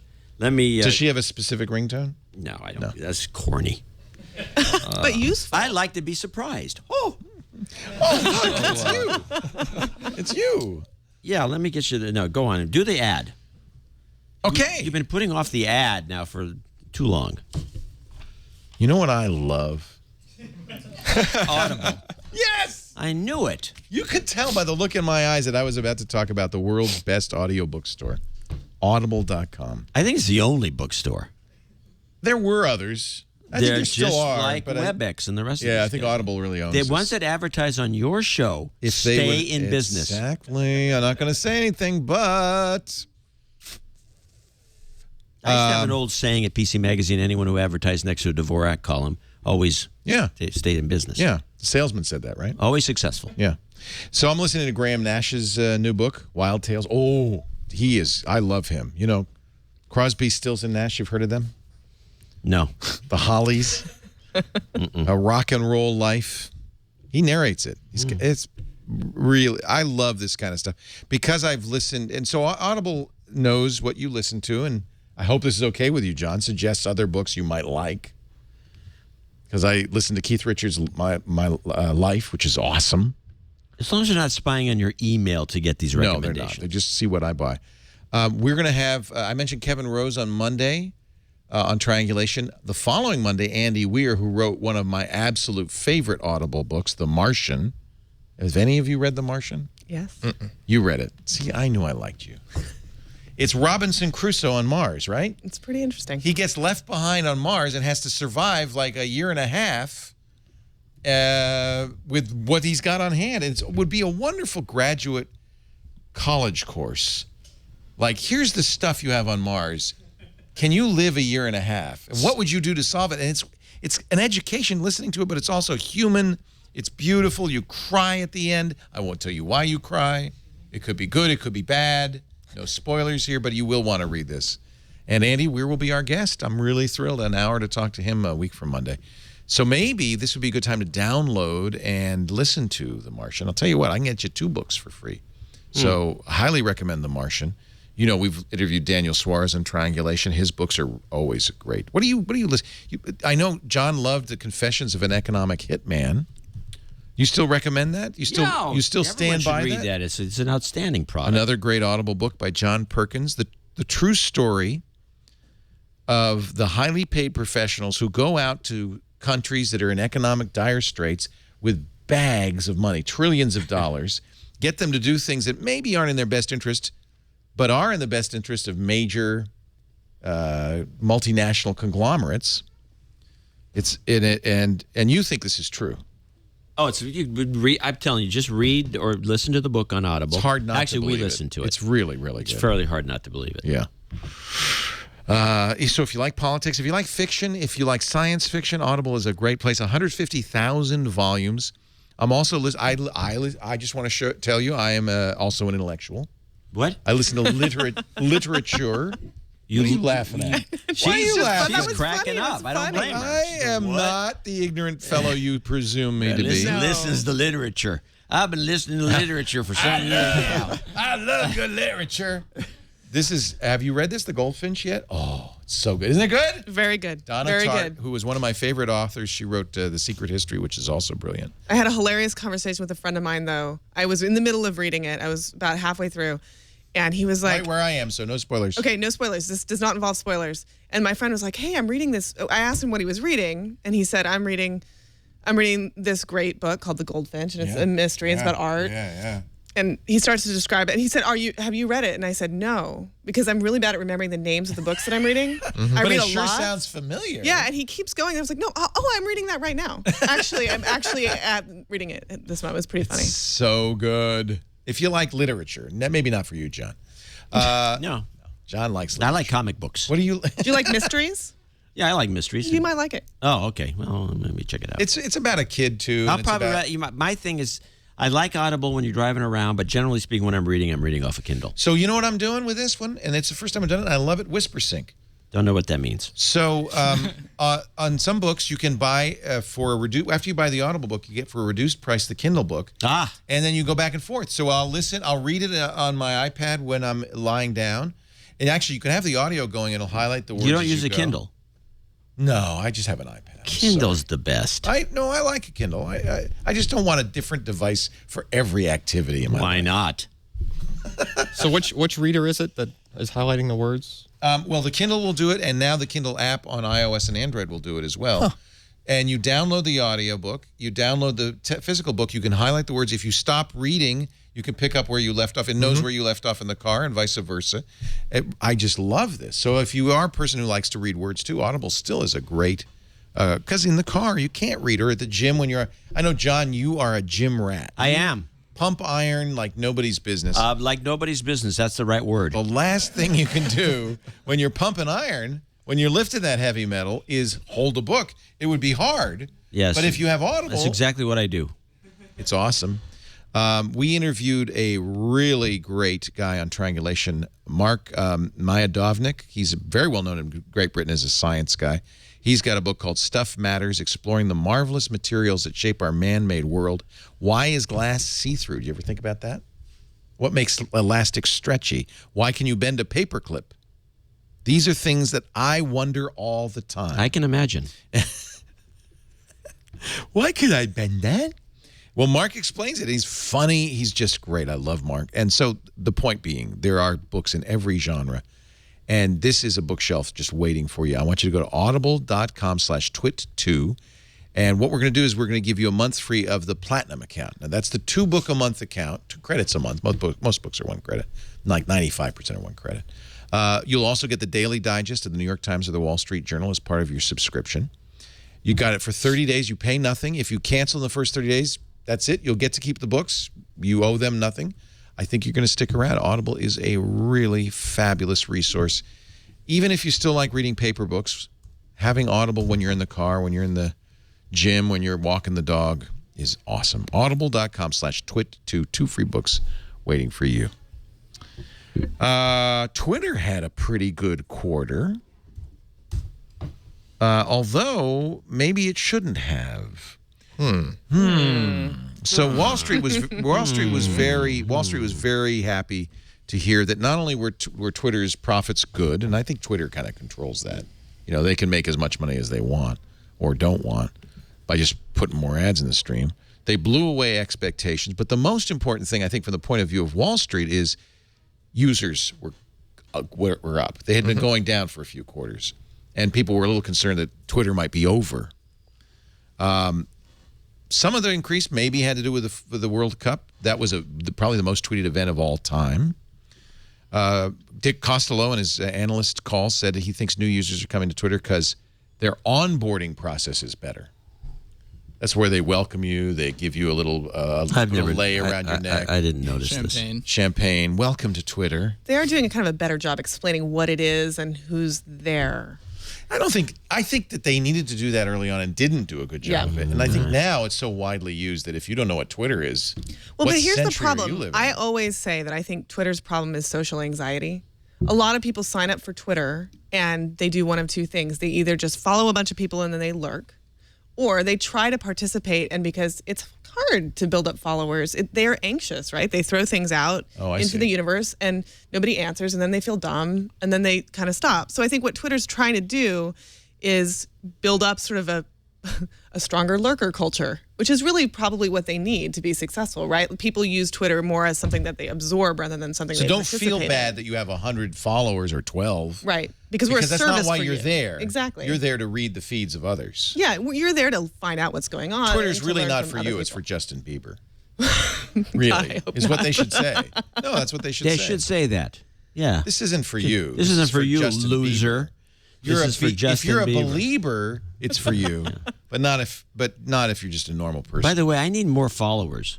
The real Dvorak. See, he's got that anxiety you were talking about. At the real Dvorak. He's got that. He writes seems something. Very worried. Nothing happens. It's just dead silence. I get no respect. So here's the trouble in paradise, and I think this is fair. Wall Street Journal pointed this out. Despite the fact that they're gaining in new users, most people never go to the website or use the Twitter app. Sorry, that's wrong. Most people do, but about 40 million active users don't use the Twitter app. They don't see Twitter ads at all. Now that's only 14% of the total, so it isn't anywhere near the majority. But that number may be going up, And that's something Twitter needs to watch out. That's why they killed the third-party apps, or tried to.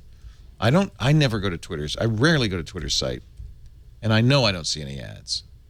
Are they going to have to put it in the stream to really monetize? I think they're probably exploring this really actively right now. And just like, and this is kind of, I guess I've been saying this the whole show, just like nature abhors a vacuum, the advertising industry abhors a missed opportunity. Right. And so somehow this will, I mean, you got to bet that Twitter is having back-end conversations with all of these third-party apps. Isn't there a tension between the advertising industry, who would like to put ads every freaking where they can, and the businesses and the users who say, well, hey, come on, knock it off. We don't want to see ads everywhere, right? Twitter has to balance those interests. They can't just say, hey, advertisers, let's put this in the stream. That could really chase. Well, and they are trying. They have what's it called? The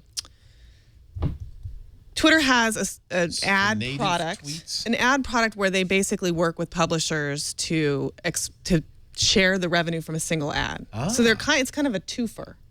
So, let's say... So two publishers are in one ad? A broadcaster has a tweet lined up that includes an ad, and they share that revenue with Twitter. Oh, that's It's called Twitter Amplify. That's what it's called. Twitter Amplify. Yeah, so Twitter's working on a way to get a little bit of revenue from somebody else's advertising, and it seems like that might be a model for getting revenue from... And why would the networks go along? Why would they share their revenue? Well, probably because the people paying for the ads are very interested in social exposure, but they want to do it in partnership with people who they think will get attention on social. Well, I understand the advertisers, but why would the Wall Street Journal share revenue with Twitter? Well, because why should I give you? Oh, because it wants a new revenue stream, and it's to do it through Twitter. It has to share the money. Wow. I want to thank the guy who tweeted. He said, I'm not watching right now. I'm watching a movie, but I'll watch later. Thank you, Paul. I appreciate it. This is why Twitter is so great. That kind of direct conversation.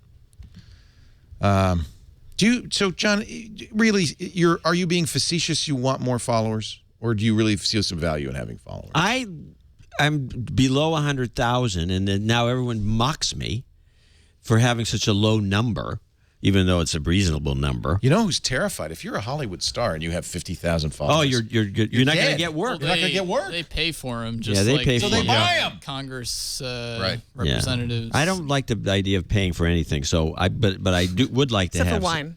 I will buy wine. Yes, this is true. I spend too much money on wine, probably. Yeah. Yes, I could use some more followers. Paula Dean in the chat room, not that Paula Dean. Maybe she is, I don't know. Says that one revenue source that Twitter has not mined is when we show tweets or news organizations show tweets they don't pay Twitter for that right. Do you think Twitter could go to Bloomberg Business Week and say, they've already started doing that thing where you should embed it, right, with their special... Yeah, and I think those are counted in the off-site numbers that they were talking about. Yep. Would Bloomberg be upset if they put an ad in there? It's not. I don't think it's in the terms right now that they could do that. I think that'd be a problem. Shady. Can you say Bloomberg with that droopy dog? There we go. Really missed Everybody that. knows Droopy Dog is Bloomberg's #1 fan. It doesn't take much to get him going. It's weird. It's easy, really. You know what I'd like to do? I'd like to learn the German accent. I can't do one. There's got to be an app for that. See, John comes here. He's really... Accent tutor. He thinks of things. Yeah, it's on the YouTube. Yeah. It is? I don't know if I can get it. Maybe. You can learn anything on the YouTube. Yeah, that's what I thought, but I couldn't get the Christopher Walken down, even though there's a million of guys on there doing that. We'll get... next time Kevin Pollak's here, we'll have him do master classes in... that would be great. He could do it. If anybody could teach you how to do Pollack, it would be... That's a good show. Walken. Yeah. That's a good show. Pollack teaches Dvorak Walken. That would be good. Would that be a recurring show? Yeah, because I'll never get it. Probably do that show 2 or 3 times. Weekly. Here it is again. And we thought when we started this show that there really wouldn't be a lot of legs, but teaching Dvorak Walken. Is that your Pollack? Yeah. No, I don't do a Pollack. Yeah, you almost did one right there. Or, you didn't notice it. Kevin's a nice guy. He sent me an email the other day. Oh, did he? Isn't that sweet? Yeah. My close personal friend, Kevin Pollack. Twitter also is doing the... Have you done this story, by the way, about Microsoft in China that No, China's investigating Microsoft for antitrust activities. Does anybody know anything about this story? Yeah. China's investigating everybody. It's called a shakedown. You ever heard of it? The EU does them all the time. I know that. They raided the offices, several offices that Microsoft owns in China. This is your beat. Oh, yeah. Mr. International. Yeah, we've been covering this. Qualcomm is under the same pressures right now in China. China also appears to be tilting their smartphone market in favor of local companies. So Lenovo and Xiaomi are benefiting from what a surprise. Some moves that are hurting Apple and Samsung. For example, the carriers, the Chinese government told the carriers to stop subsidizing so much of the phone's cost. So that would essentially make, here you go to the Verizon store, you get an iPhone for $200, but it actually costs $650 to the carrier. They subsidize the cost to lower the price for you. China's telling their state-owned cellular carriers not to do so much of that.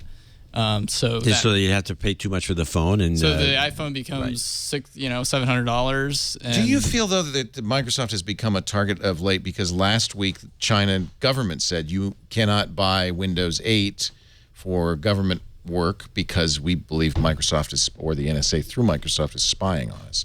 That seems targeted. It feels like Microsoft's a target of China. What would Microsoft has long been a target of? I mean, some of the Chinese government divisions weren't paying for. They were pirating like Word and Windows, right? Which has been a problem for a long time. And on Microsoft's last earnings call, they said China's still a trouble spot, and we don't see it improving anytime soon. But hasn't China been targeting Apple too? I mean, similar kinds of conversations, right? Sort of like you were saying, it doesn't. If you're a large company and you're in China, China's got its eye on you. Yeah, China's. The geopolitical tensions right now at the U.S. are pretty bad, so a lot of the American tech companies are getting punished, just like Walmart and everybody else is having trouble over there. Is it though that they really fear they're being spied on, or is that just a lever in some sort of deeper negotiation that's going on? What is it that China wants? Well, part of it has to do with the fact that our government is blocking out a lot of Chinese companies from getting deals. ZTE and Lenovo trying to sell networking equipment to sell carriers. Yes, a congressional report said businesses shouldn't buy ZTE or Huawei for fear of spying because of Chinese government spying. And so this could, this is just a tit for tat. Yeah, payback. What do you think, Mr. NSA analyst? Well, we have had routers come from overseas with like spying firmware. Yeah, and we know how to do the same thing, apparently, right? Because according to those Snowden documents, we're pretty good at putting that kind of stuff in routers. I think we're probably better. Who's better at subverting routers? That's the question. I haven't heard of, like, us going that far. That's how I've good never heard we of are. that. That's how good we are. That would, if it was actually happening, that actually, DEF CON and Black Hat's coming up this week. It's true. You going? No, but Why? I've never been. Oh, that's actually kind of cool. You'd enjoy it because everyone would know you and they would come and up hack to you. me. Oh, yeah, for sure. You would totally be a target. They'd probably hack your phone and hack that I'd watch. put a lot of sexy texts on my phone and just wait for it to show up on the wall of shame. Wall of sheep, I think it called. It would be there in 5 minutes, probably. Boom, like that. They might be able to get that. Father Robert Ballister's there. They wouldn't hack a priest, would they? Yes. Of course they would. First thing. That'd be first target. Right away. Especially hack a priest? Opus Dei. No, he's going to be down there. He's going to cover it for us. He goes every year. He loves Black Hat and DEF CON. He doesn't just go to DEF CON, which is the kind of the people's conference. Black Hat's the one where the feds go to and the big shots go. That's where you learn stuff. You learn how to do stuff. Yep. So we expect there'll be a lot of announcements in the next couple of weeks over security. One already kind of leaked out. We don't know the details, but the exploit is called Bad USB. I like this one. And I want to somebody's got to know the technology behind this, and I want to know what it is. So get ready, Allyn Malventano. Oh, dear. You are teed up. How can this work, and is it a widespread problem? I know that Steve Gibson will be talking about this on security. This is a different layer than, this is not an auto run. Hardware layer. No. We're not talking about an auto run here. Right, this is not auto run. Something that is actually much more nefarious. Before we do that, though, I do want to mention our friends at Squarespace.com. John, do you have a Squarespace site for Dvorak? You should. The No Agenda Show at noagendashow.com is Squarespace. And they don't even pay you to do that, do they? They don't. You do it because you love it. Is that my phone? Yes. You started music? I didn't do anything. This is what you listen to? That's good stuff. That sounds like Bush. It is. It is. You listen to George Is that Bush George rap. Bush rap? Duty. Everybody. Duty. Is that your ringtone? I've never heard it before, Mr. NSA. You're going to have to pay royalties on that any second now. No, I don't think it's a real song. Did you just start that up? I didn't do anything. It's still locked. How did you get that to play? I don't know. Duty. No, somebody hacked the phone, and we have an NSA guy. Sorry. Duty. The only guy on a Windows box. That's why it I happens. can't stop it. I can't stop Wait a minute. We it. got George Bush rapping on the show, and we can't stop him. Here, just get... Here, you turn it off. That is weird. Why is he saying duty? Duty, I don't know. It's something. It's kind of a catchy tune. Sometimes duty is hard. Where there is suffering, there is duty. America is I can attest to that. We accept that duty in our time. We must keep It's Jonathan Colton. There you go, your buddy. My buddy. He probably called. That's probably his ringtone. That's his ringtone. Yeah. No, it isn't. I don't know why it rang, and I'm going to keep the phone over here from now on. Holy cow, John C. So you like Squarespace because, No Agenda, hugely popular show. It is. Hugely popular show. The kids love it. They do. Many 11-year-olds don't watch actually, TV. They listen to No enough, Agenda. we have a wide demo. Yeah. Very I watch wide. it. There you go. There you go. Well, you can't really Which is amazing because Well, it's an this audio is- program. Yes. But he takes You know what I the mean. gens and he can see it. It's amazing. Yes. No, he doesn't do that. He's a good boy. But however, we have a lot of commuters that listen to the show because it's long. It's 6 hours a week. and that's one show. Well, it could be, but no. Twice weekly. Yes, we're now on Thursdays. So this site, you want a site that people, when you're doing the show, people can rush to that site, flood it. Hundreds and thousands of people can visit it. And the last thing you'd want is that it goes down. It can't. Because? It's Squarespace. You think we're making this up. But no, this is true. We have tried and tried and tried. Piece of the action on these ads. Everybody go to No Agenda right now, noagendashow.com. Everybody go there, and the listening audience and the viewing audience, everybody go there. And I guarantee you, I can bring any site down except a Squarespace site. I cannot bring it down, and we've tried. And that's because Squarespace really is committed to not only great uptime, but great response time. So Squarespace pages pop up. That's because the hosting at Squarespace is tightly integrated with the software. They do stuff behind the scenes. They explained it to me once. It went over my head, but it's very sophisticated, involving virtual servers and Java, and it's amazing. You don't need to know. That's the beauty of it. All Squarespace templates are modern, mobile, responsive design. You get the benefit of the latest, greatest, state-of-the-art web technologies, but you don't have to be an HTML or JavaScript or CSS guru. You could just point and click your way to a beautiful website that matches your aesthetic, your sensibilities, whether you're a photographer, an artist, whether you're selling online, whether you're just a blogger, you just want a great site. Visit squarespace.com. Now, you can take a look at Squarespace, even try it for 2 weeks, use all the features absolutely free. All you have to do is name a site, give them an email address and a password, and you're in. You can import all the content from your existing site, change the templates at will. They do have a developers platform. If you're a JavaScript guru, you can do anything with Squarespace, but you don't have to be, and that's beautiful. Their newly redesigned customer help site will help you there, by the way. Look, there's George Bush. That is a weird coinky-dink. That's not George Bush. The one in the blue? Oh, over there. I can't see Katy Perry, George Bush. Oh. What do Katy Perry and George Bush have in common? Answer? Duty. Fine. He's Good waited one. the whole show to get one in. That's the name of the show right there. Nailed Duty. it, too. Home run. Home It's like run. coming in at Thank the you, Mark. bottom of the ninth. So it starts at $8 a month. They're new. Oh, I was telling about the new help site. They've got self-help articles, video workshops, webinars. So you can, get really good at this if you want to spend the time. $8 a month, the basic plan. That includes a free domain name when you sign up for a year. They have mobile apps that are beautiful. In fact, if you're a photographer, they have a portfolio app that will pull the photos from your website and display them on an iPad or an iPhone for your client. So this is really actually pretty awesome. I could just go on and on. Why don't you go to squarespace.com, click the Get Started button, try it. All I ask is when you decide to buy, use the offer code TWIT because you're going to get 10% off. And that way they'll know you heard about it on This Week in Tech. And if they had a code for No Agenda Show, I would give it to you, but they don't. Why don't you? Oh, you don't do ads. We don't do ads. You only accept, they're pure. As the driven snow. As the driven snow. Squarespace.com, use the offer code TWIT. So, we will find out more. I think it's at Black Hat that they're going to give a presentation on bad USB. You want the 30-second version? Yeah, this comes from Security Research Labs in Berlin. So if you could do it with a German accent, I'd appreciate it. I do not have especially your Leo German can. accent. Yes, you can. Okay, I will channel Karsten Knoll, chief scientist. Yes. He says, if you put anything into your USB slot, you could be in trouble. So what exactly is happening here? So like any device that you have in your possession, like connected to your computer directly, you can update the firmware. Right.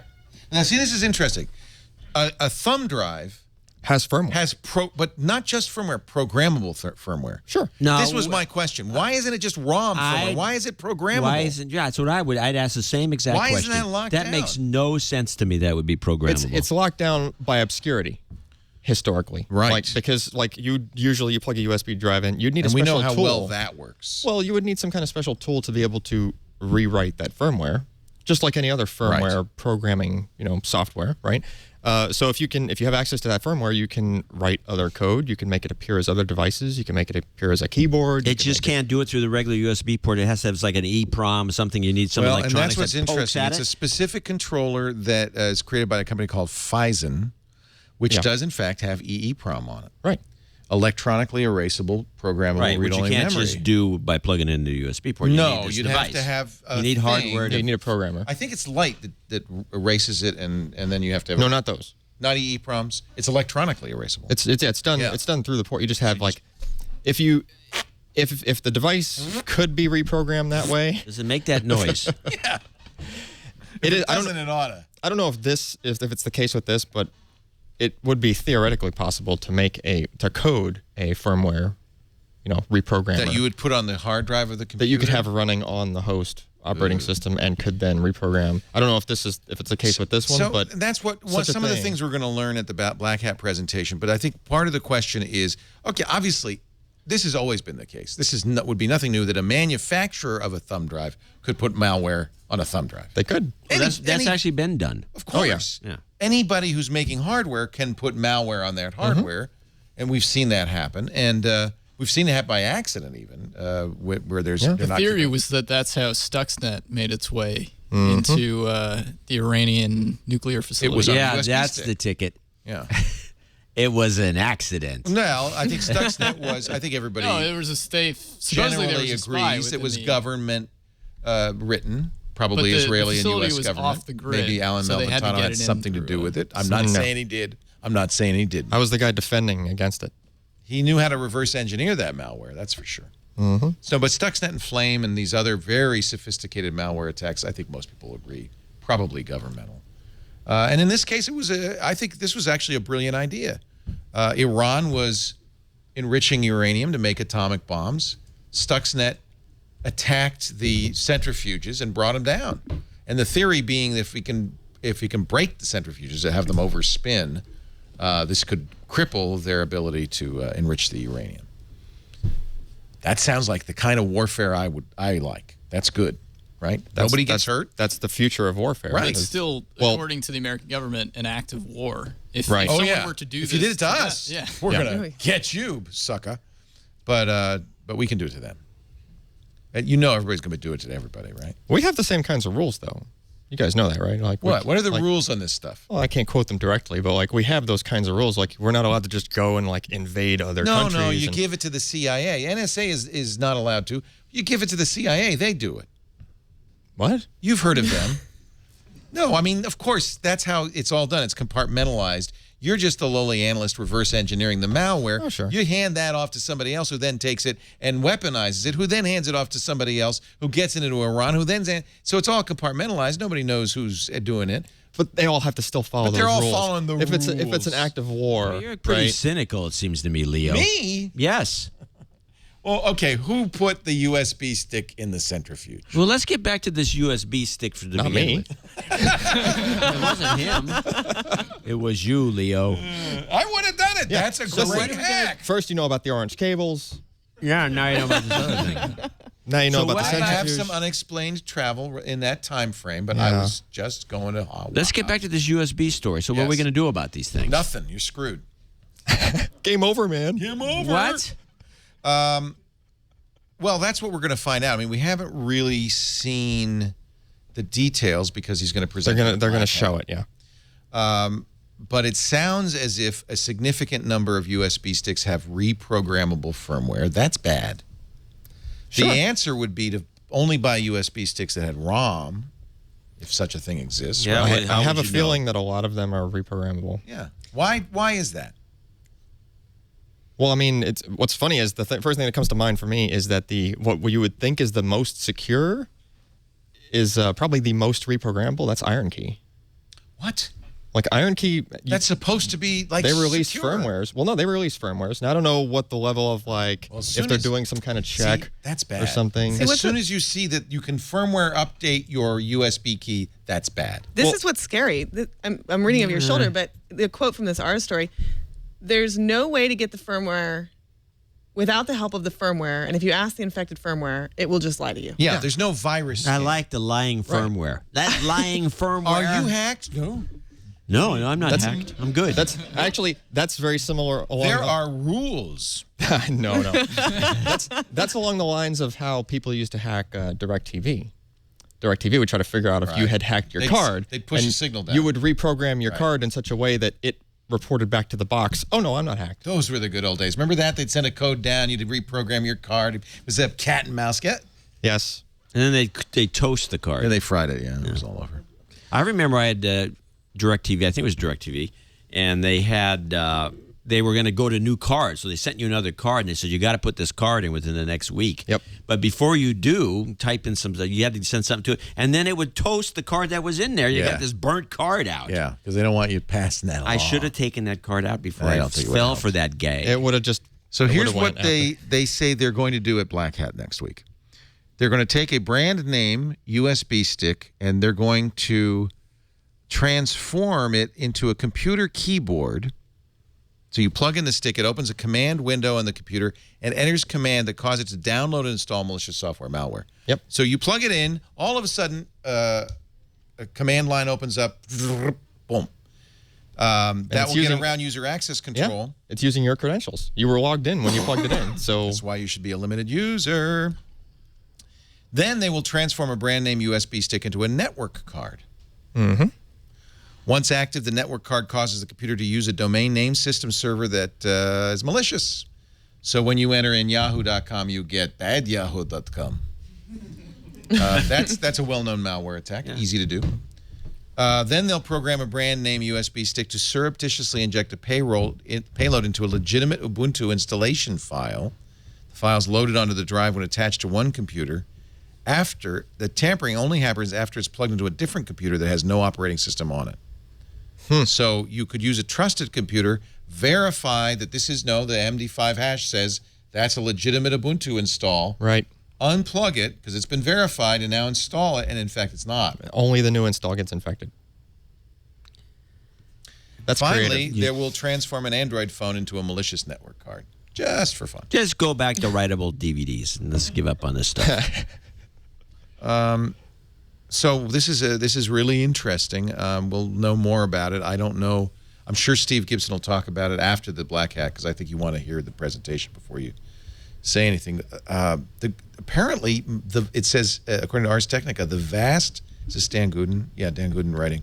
The vast majority of USB devices will accept any firmware update they're offered. There's no check. They are writable. Yeah, you need the right tool, though. That's the thing. That's right. You have to have the right software or hardware. That's some protection, right? Well, it's security through obscurity, which Right. Yeah, but let's find out what the tool is and buy a few copies. My question is, isn't it cheaper to use ROMs that are not programmable? Why don't they use non-programmable read-only memories? Why are they using erasable memories? Imagine you're halfway through production of this whole batch of these things. Yeah, no, I think you're right. I think you really have to do that. Yeah, it needs to because there's too many updates, upgrades, and the USB 2.0, 3.0, these things, they're in flux. Who upgrades their flash drive? Nobody upgrades their they don't. No, in the process, until they get it perfected. The manufacturer, yeah. Yeah, and then they're cranking them out. I think it makes logical sense.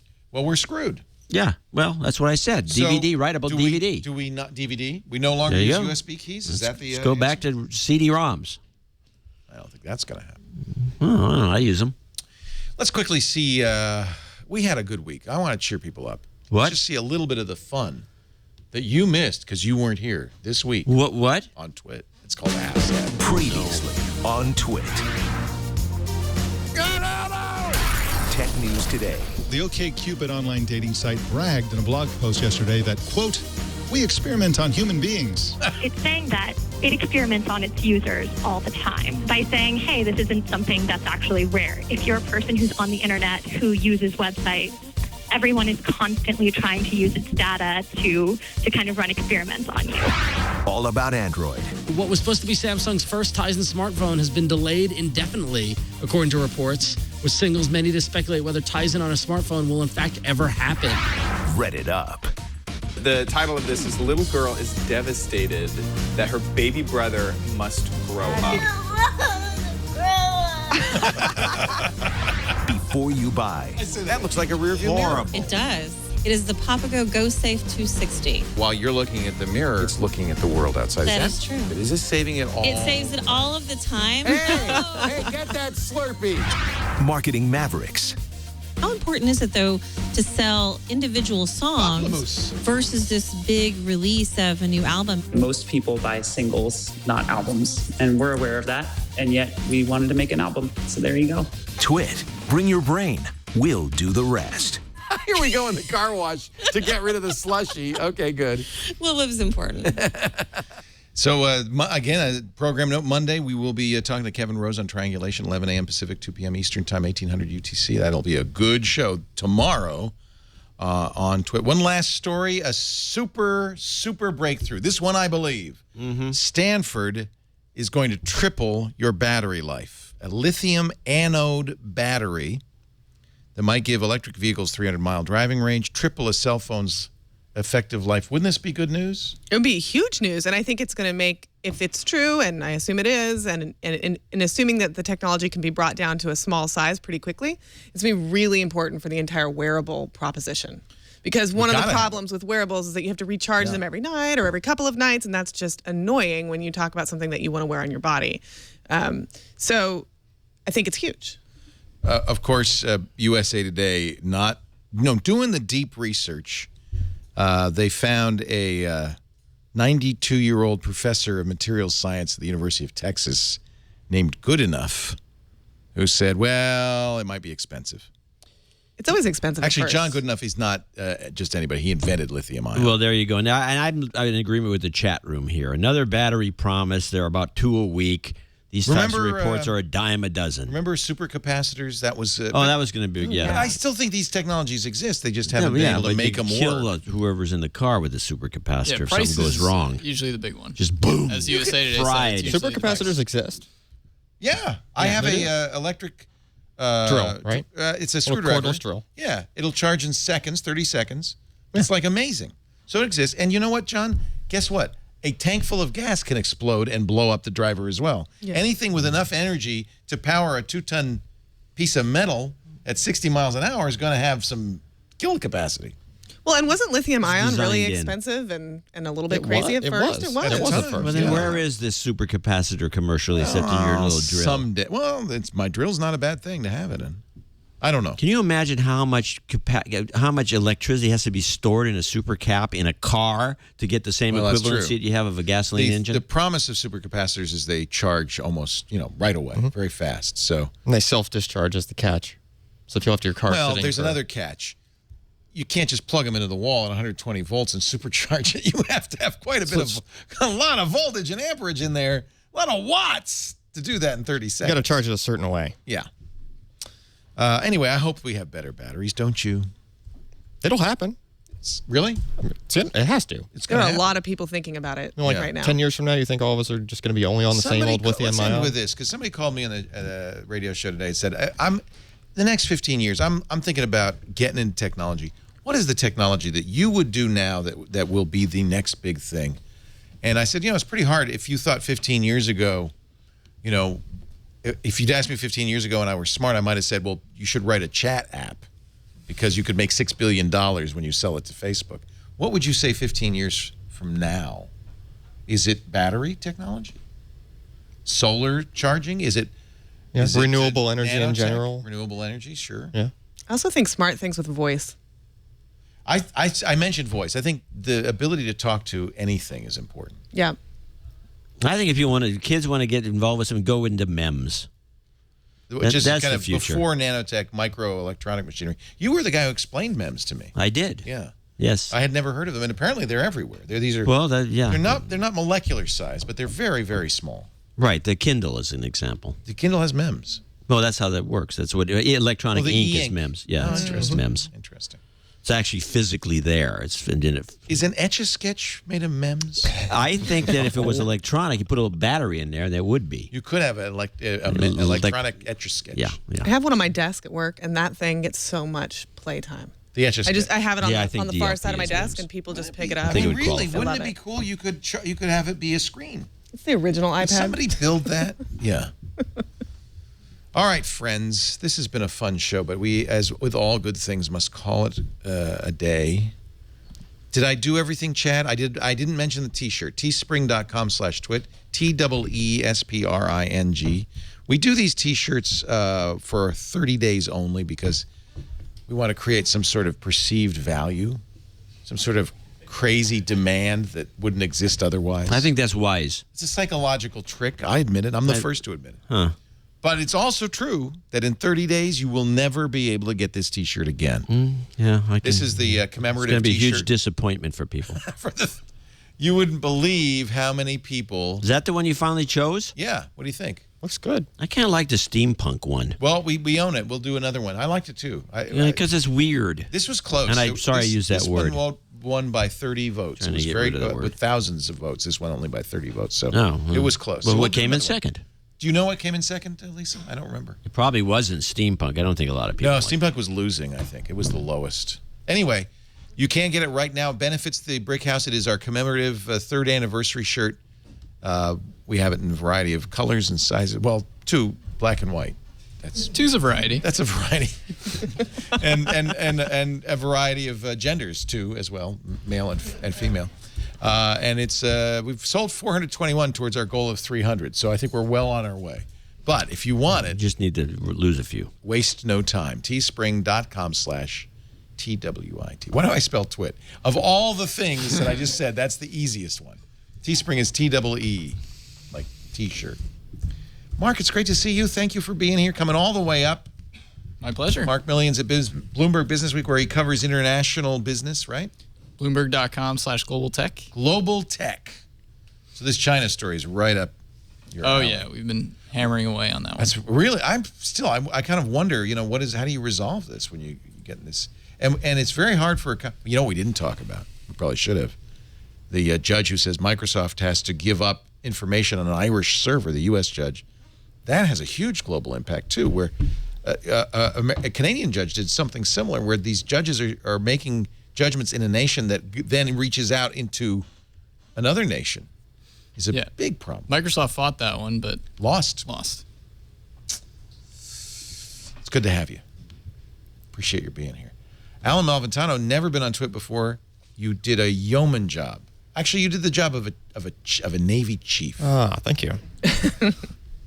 I'm really glad to have you here, and congratulations on your new. She's job, hiding in the back your again. New wife, Amy, and your new town, Florence, Kentucky. Thank you. And you catch Allyn on the PC Perspective podcast, but also writing every day for PCPer.com. And I really wish, I heard you talking about it on the podcast, but your SSD, directory is so useful. What are you going to do with that? I don't know. I know I know you've I plugged recommend it all the time. I need to update that thing. It turned into an octopus. It was insane trying to update that thing. Because you were one of the early guys to do review and rate different SSDs, and you came up with the fact that there are really some significant differences in the quality. There were differences, and the issue, part of the reason that I haven't updated what used to be the SSD decoder, right, that started, it was just my own personal spreadsheet. Trying to keep just track. to try to keep track, because there were so many manufacturers, and they all had different controllers, and you didn't know what controller was in which drive, and a given controller would perform similar depending on, just across whichever brand it was for that model. So that's what the SSD decoder thing was. But PCPer.com/SSD. Yeah. But did you not recommend it anymore? Or? Well, everything's dated in there, unfortunately, now. Yeah. And the number of controllers and the number of manufacturers is not so unwieldy anymore. It used to be that there was SandForce was in it was crazy. SandForce was in like 15 different brand. There was kind of like a little race. Everybody wanted to make an SSD, right? Every company wanted to make an SSD. Does it matter which SSD you buy now or not? Sure, it does. There's still differences, but the number of controllers is now What's the a little absolute bit best fewer. one to buy right now? Yeah, what's the best? Period. Intel? There has to be Wirecutter of SSD. There has to be at least two answers there, because there's one that's the best cost per gig, which I believe is the Crucial, either the MX100 or the M550. Which is because they are insanely picked as the best SSD. They are insanely low cost per gig. $220 for half a terabyte. Right. That's amazing. You're talking about 40 cents a gig. Will they continue to get just as hard? Yeah, they're still going. They're going to keep going down. And the second half of the answer. So the second half of the answer, I would say, is like the most nimble performer, right? Which right now is Samsung, like the 850 Pro, which actually uses 3D NAND. The 3D NAND? The flash memory is made on the same die. It's made 32 layers high, and then is that the TLC you were talking about? No, this is That's MLC. This is MLC flash. But usually, when you make a chip, it's all flat, right? Wow. This is. Is that it? No. Terabyte. How much is that? $6.99 for a terabyte. That's not bad. So that just launched, and the pricing is still kind of premium, but really, that is still not bad. That is a very, very good performer. How about those Evos from Samsung? You like that? The Evo was the previous generation, and I have a suspicion they're going to make a 850 Evo as well, using that same 3D flash. And once that happens, I think their cost per gig is going to start dropping in the 40s as well, like 40 cents per gig. So it's just a matter of time. You just have to wait for. Yeah, they just need to do it. Everybody should have an SSD drive in their computer, at least as their boot drive. It just makes such a huge difference. It is night and day. It's incredible. And these new PCI Express ones that Apple's been using and others now. Yep. Really fast. Because you got that fast bus behind it. Thank you, Allyn. I'm glad we could talk about that a little bit. Yep. And I want to thank you, Lindsey Turrentine, for being here from CNET, the reviews editor there. You're Anything welcome. you want to plug besides your regular Monday appearance on TNT? Well, that's obvious. That's a given. Obviously. Yeah. What do I want to plug? CNET's iOS app just got an update yesterday. Awesome. And it's fantastic. I'm actually thrilled with it. I think we're really starting to think that the way people will consume podcasts for sure is on mobile apps. And I think that's probably true for a lot of content, right? I think so too. And, I think it's taken the whole industry a while to sort of sort out what the best way for a media app to work is. We finally decided to create a situation where you can toggle between the programming that we do. So we say these are the 5 or 6 or 7 or 8 or 9, 10 stories you have to see right now. Or you can just go to latest. Right. And then we have so much content that it just, you need to make it. You can go back exactly and back and our back issue. and back. We have all this back catalog, but we also want to highlight the current. So we want featured stuff. Right. NPR One, their new app, is very interesting. It's simple. It's got no controls at all. It's just you could go next. That's basically how ours works. Yeah. It's either featured or next and latest, and then it just and the Yahoo continues News Digest. A lot of companies are starting to look at simplified because people just want to get right into it. Absolutely, but of course it has all that. It's important to me if you want to find out about a specific product, you can dig down pretty easily, or you can scan. You can scan codes. If you're in the store, you can just scan a barcode. We're thinking bring up about the review. that too. I think that's the current thinking in general. There's got to be 2 interfaces, simple and then deep. Yeah. So that's up, and we're also doing some really fun stuff in Kentucky. Actually, Are you? Uh-oh. We are. Well, that's Tech Republic. No. Well, there is Tech Republic, but we also have CNET itself. We built a 12,000 square foot review facility in Louisville. Really? And we do smart home reviews there. And we're working on some other exciting stuff later in the year or two. Might have to pay them a visit. Does Kentucky have like an unusually low tax rate or something? I think it's on the low end. It's a great place to hire. because there are a lot of educational facilities I love nearby. Louisville. Louisville's one of my We favorite do, towns. too. I want to move Yeah. to Louisville. Yeah. Okay. You want to go too, John? No, I want you to move there. Oh. So that's really fun. We're doing a lot of Why smart don't you home get the stuff place out there. in New York City like you promised? We're talking with CUNY. We've got to figure out the technology, but Jeff Jarvis and his dean there at the journalism school, we're talking about building a studio in the journalism school. That would give us a Times Square not quite studio. what I was thinking. What did you want? An apartment? Yeah. John C. Dvorak, you are where? What do you do? Who are you? You would be... NoAgendaShow.com twice a week. Love that show. A lot of people say that they've heard about it on Twit and then they never won't go there. Can I tell you the honest truth? I know you don't believe this. I have never heard it. I've literally never heard that show. I swear to God, it's weird. Yeah, you say that all the time. It's funny. I know you don't believe it. Well, it's because true. you bring up references that apparently indicate you heard something. See, this is why I don't listen, because you believe there is no such thing as a coincidence. Or is that the other guy? I don't know what you're talking about. John C. Dvorak, channeldvorak.com, noagendashow.com. We do Twit every Sunday afternoon, 3 p.m. Pacific, 6 p.m. Eastern Time, 2200 UTC, right here on twit.tv. If you watch live, we love it. We see you in the chat room. We talk. We do all that stuff. But if you can't, on-demand audio and video always available after the fact. Just go to twit.tv or, Stitcher, iTunes, Xbox Music, wherever you find, audio and video programming of a certain quality. You can also use our apps. We don't do them ourselves, but we have these great third-party developers. There are Twit apps for iOS, for Android. There's a great app for Windows Phone, even things like Roku, Samsung TVs, and more. So thank you. Please watch. We appreciate it. Subscribe if you can, and we'll see you next week. Another Twit is in the can. And a great live audience. I didn't mention.